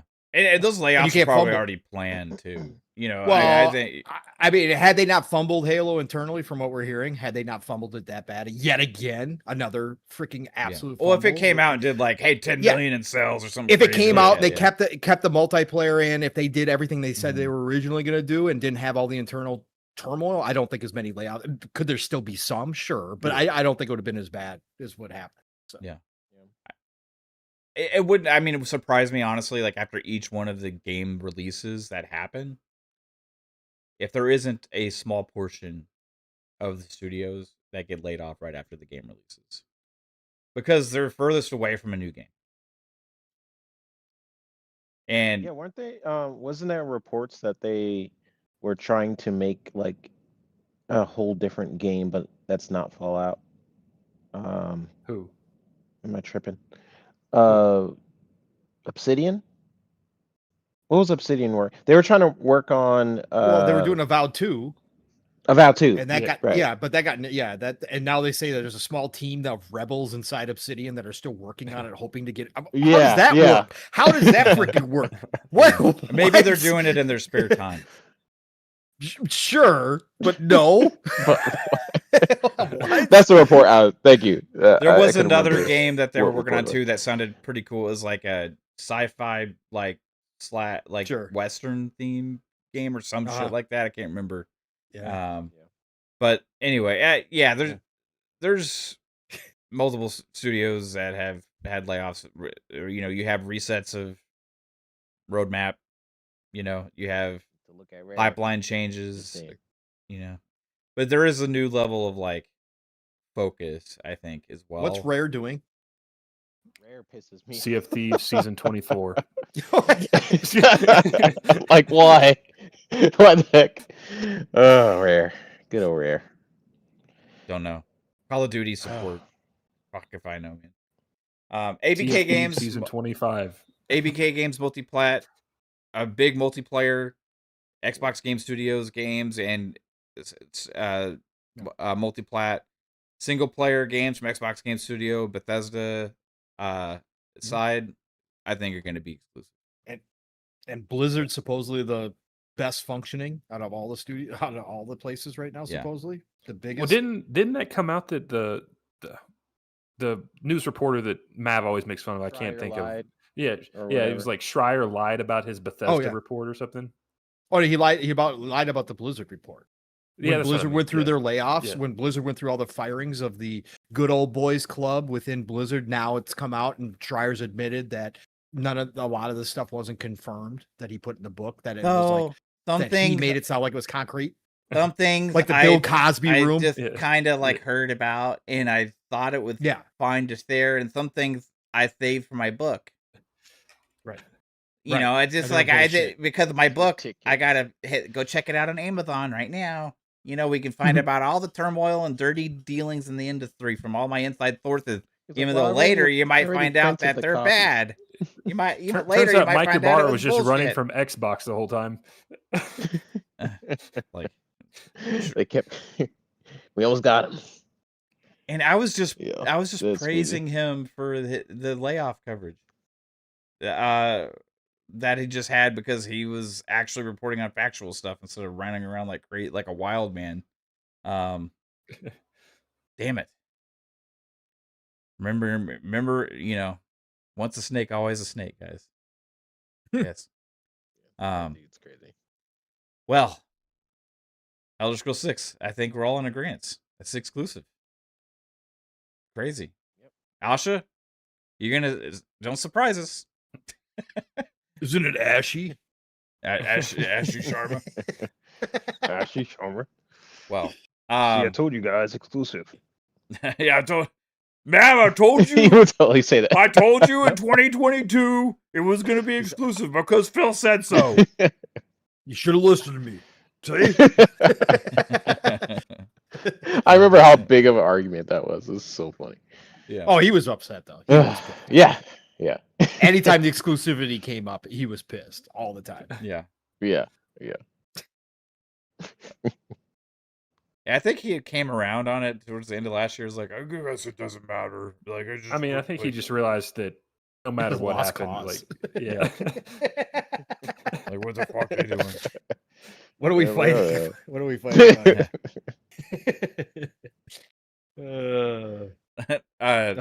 Maddie in the chat said, I think it's funny when I hear Asha because that's our dog's name. Well, maybe so. Maybe that's why. So maybe he would have gotten it right. Maybe. Yeah. I gotta say too, for Psycho, we told a lot of gaming stories, but his passions ran deep elsewhere too, in music and I'm going to a Dave Matthews band next week. I'll be gone for I will never be. I was a Dave Matthews fan back in the day, but not to Psycho's level. Okay. Dude, there's like immense community there, and like they had a lot of things to say for him too. He was a big part of that community. Absolutely. And even we talked about, I didn't want to leave the show without talking about, there was a time where Psycho was in between a lot of things, and Mav, you and I talked about this, and he was having a hard time. He was struggling. He was always his joyful self, but after the shows and stuff, when we get serious, he was talking about when he's in between jobs and he wasn't feeling great and he had to move to Florida and all that kind of stuff. And I already said this to Mav, but we kind of talked about it. But on the real side, that GameStop job, again, it started out in classic Psycho fashion because he just started as a regular employee, and we come on the show, he'd be like, guys, I just don't know if I can do this. Like they had me closing and I got to open. Like that's like, I'm just, they gave me a key because they can't even trust their own manager. Like they gave me the key. I'm not the responsible guy. Why are they giving me the key? I don't want all that. And that's the way he was. He's like, I don't know if I'm going to make it here at GameStop. Like, blah, blah. And he's like, nobody here works as hard and I'm the only one working hard and all this kind of stuff. And suddenly, he was the last man standing, and they gave him that store, and it was like the dude. That's why you never saw him on our shows for a long time, because he was working nonstop, and it became his pride and joy. And for those of you who never heard any of his stories when he did show up about GameStop or when we talked about it, he had that store legitimately breaking records down in Florida. Like he was one of the best stores. And that was his first time managing a store. That dude, I was, like I said, I think it's because so of him, happy though. for him. Like, yes, I really, yes. Because he brought the same passion. That's where I was going with it. That same passion that he had here, but he found his spot in a job, in a world that he flourished in too. Yeah. And that was the whole thing. And I'm so happy that he got to feel that before he passed, because there was a time when he was in a really dark spot. He really was. I talked to him a few times outside of here, and he wasn't doing good. He was wondering what he was going to do. Right. But he found it, man. And that's because, Mav, like you just said, the passion for that was him. He drove that store. Like, it's crazy. Yeah, I mean, he's number one in the region. I think I have his reports. That's awesome. Like, and I mean, we all know what GameStop's been doing, like, and going through over the last couple of years, right? And for all the stores that have been there's like they've been shutting down all around me, right? And all these employees are getting laid off, and then Psycho is like still hung around there, and he's still like, like they saw value in what he was doing, right. And like. We all are gamers. We've all been to GameStops. We all had that local GameStop by us. And, we know what it's like when you got the GameStop that has the good manager, right? The one that remembers you when you go inside, or that likes to talk games and converses with you and stuff.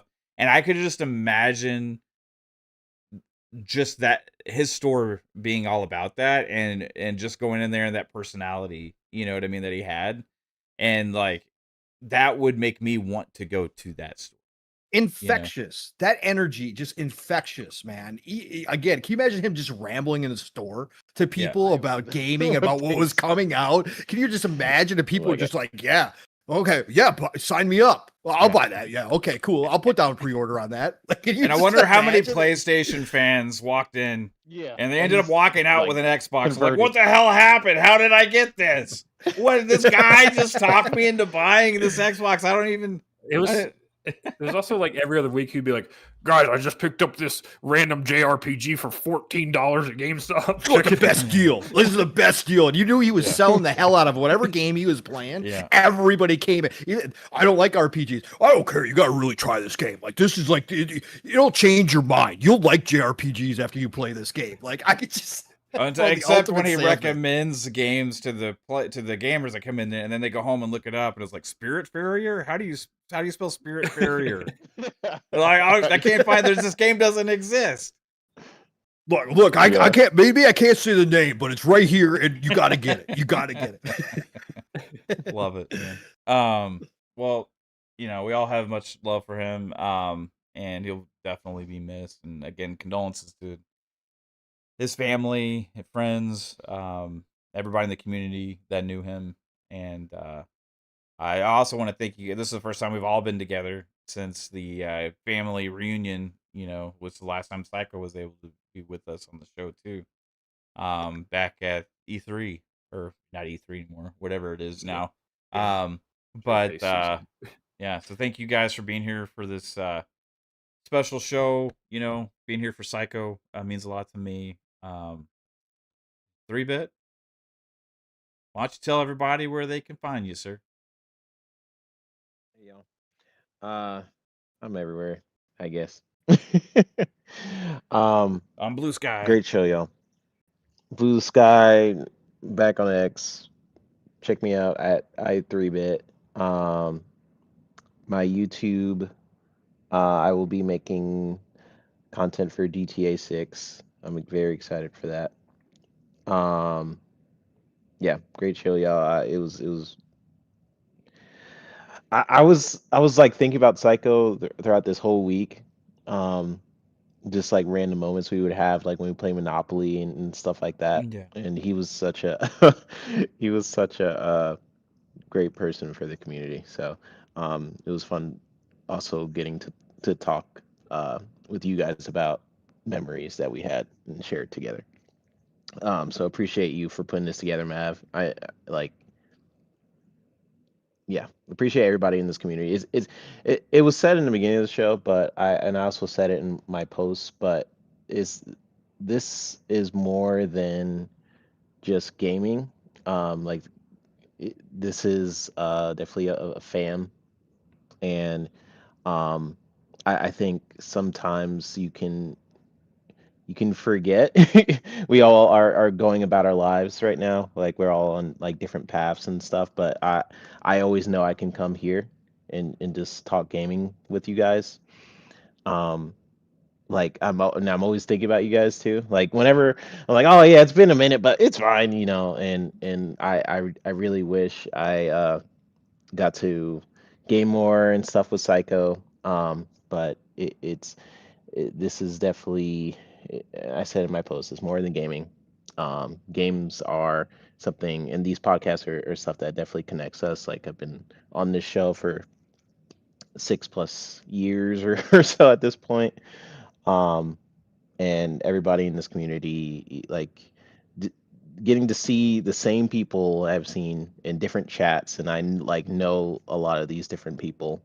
It means a lot uh, getting to do shows like this. So um, I know like joke around and all that, but I do really appreciate everyone in this community. I appreciate my Fun Spec fam.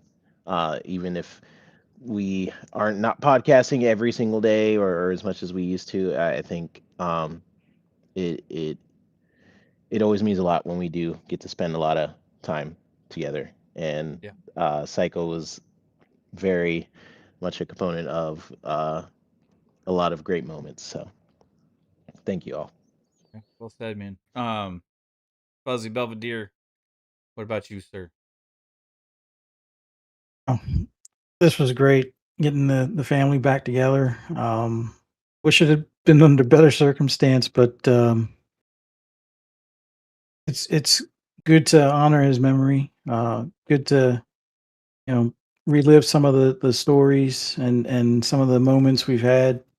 Just having fun, talking gaming, playing games, or even just randomly talking about whether it's cartoons, anime, things along those lines as well. It's just been an awesome night tonight. Um, you can find me pretty much on social media, probably more so on Xbox Live. You can probably find me there more frequently than social media, but Fuzzy Belvedere everywhere. But we'll miss you, Psycho, and well, just keep the second controller warmed up for when we meet again. That's all. All right, man. And Jasper, what about you, sir? Yeah, here every Thursday that I can be. It was nice being here with the family again, even though all of us couldn't be here. Gonna miss you, Psycho. I'll just leave it at that. You know what I mean? And the one and only Encyclopedia of Gaming, dating back to the very first game ever created. Forgot to say that last time you were on here, except for BGX. Pongsel. Yeah. I said in a long couple of weeks, a lot of crying, a lot of smiling, a lot of laughing in a lot of ways. And I don't, this was good. This was a good spot to be in here tonight. Even though the tears still will come and go. When I think about that, when I think about that great dude, who I won't be able to get to see or talk to again, outside of my prayers for him, and for the family. But this is a special night to get the rest of the family here, and talk to you all. And obviously, Steele, we miss you too, brother. Can't wait for hopefully you to get back, and be able to swing by sometime as well. But Psychonauts will be remembered forever. He was immensely loved.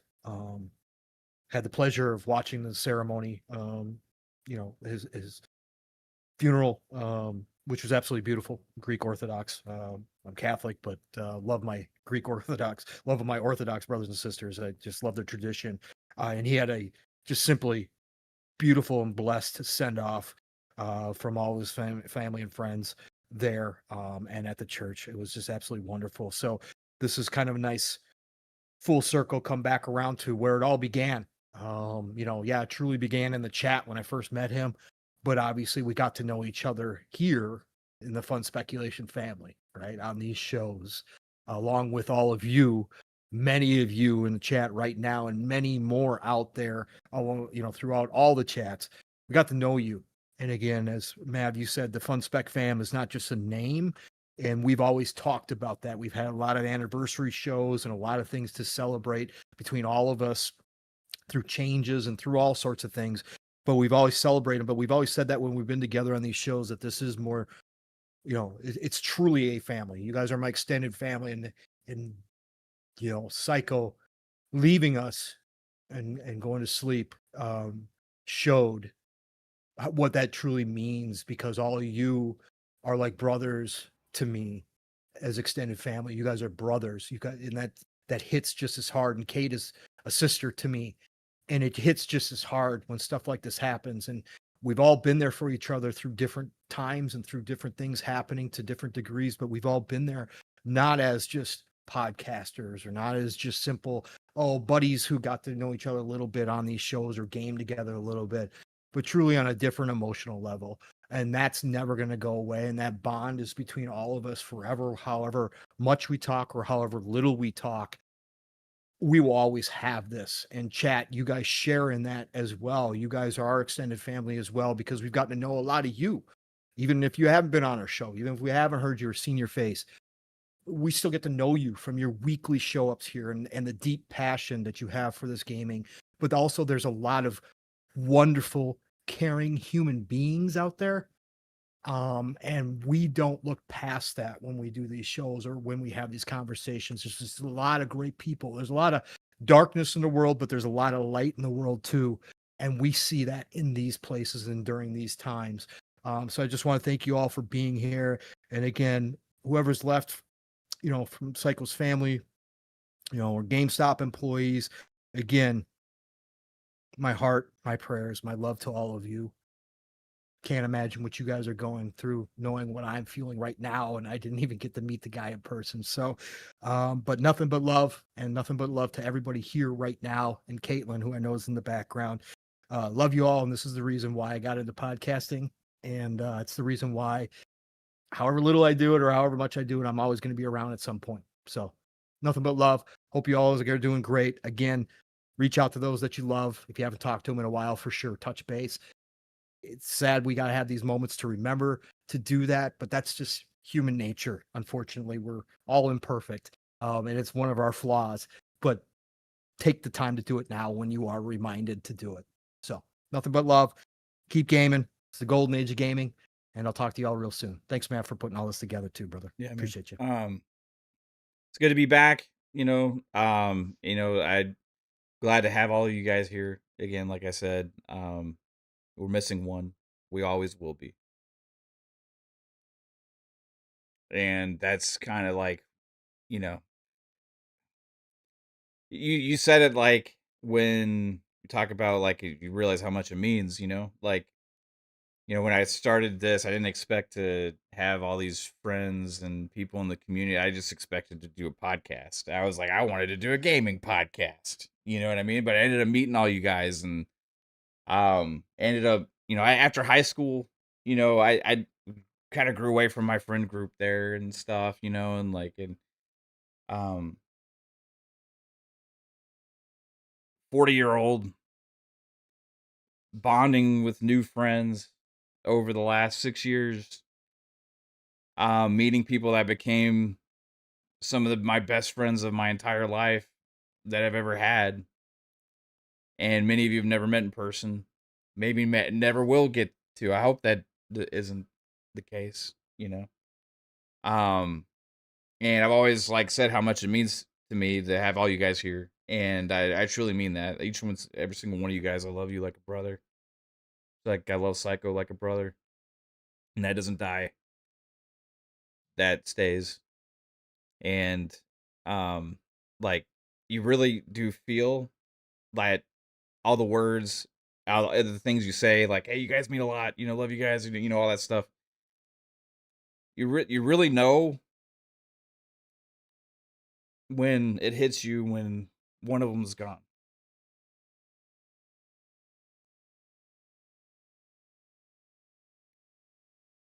You really know how much it matters. And it's not just words. It isn't just a show. It isn't just a podcast. It isn't just a channel. It isn't just video games. It's all real. And every single one of you guys, I love you. And we love you, Psycho. And you will always still be here as part of this. I promise you that. Thanks, everyone, for watching. I hope you have a good one. Good night.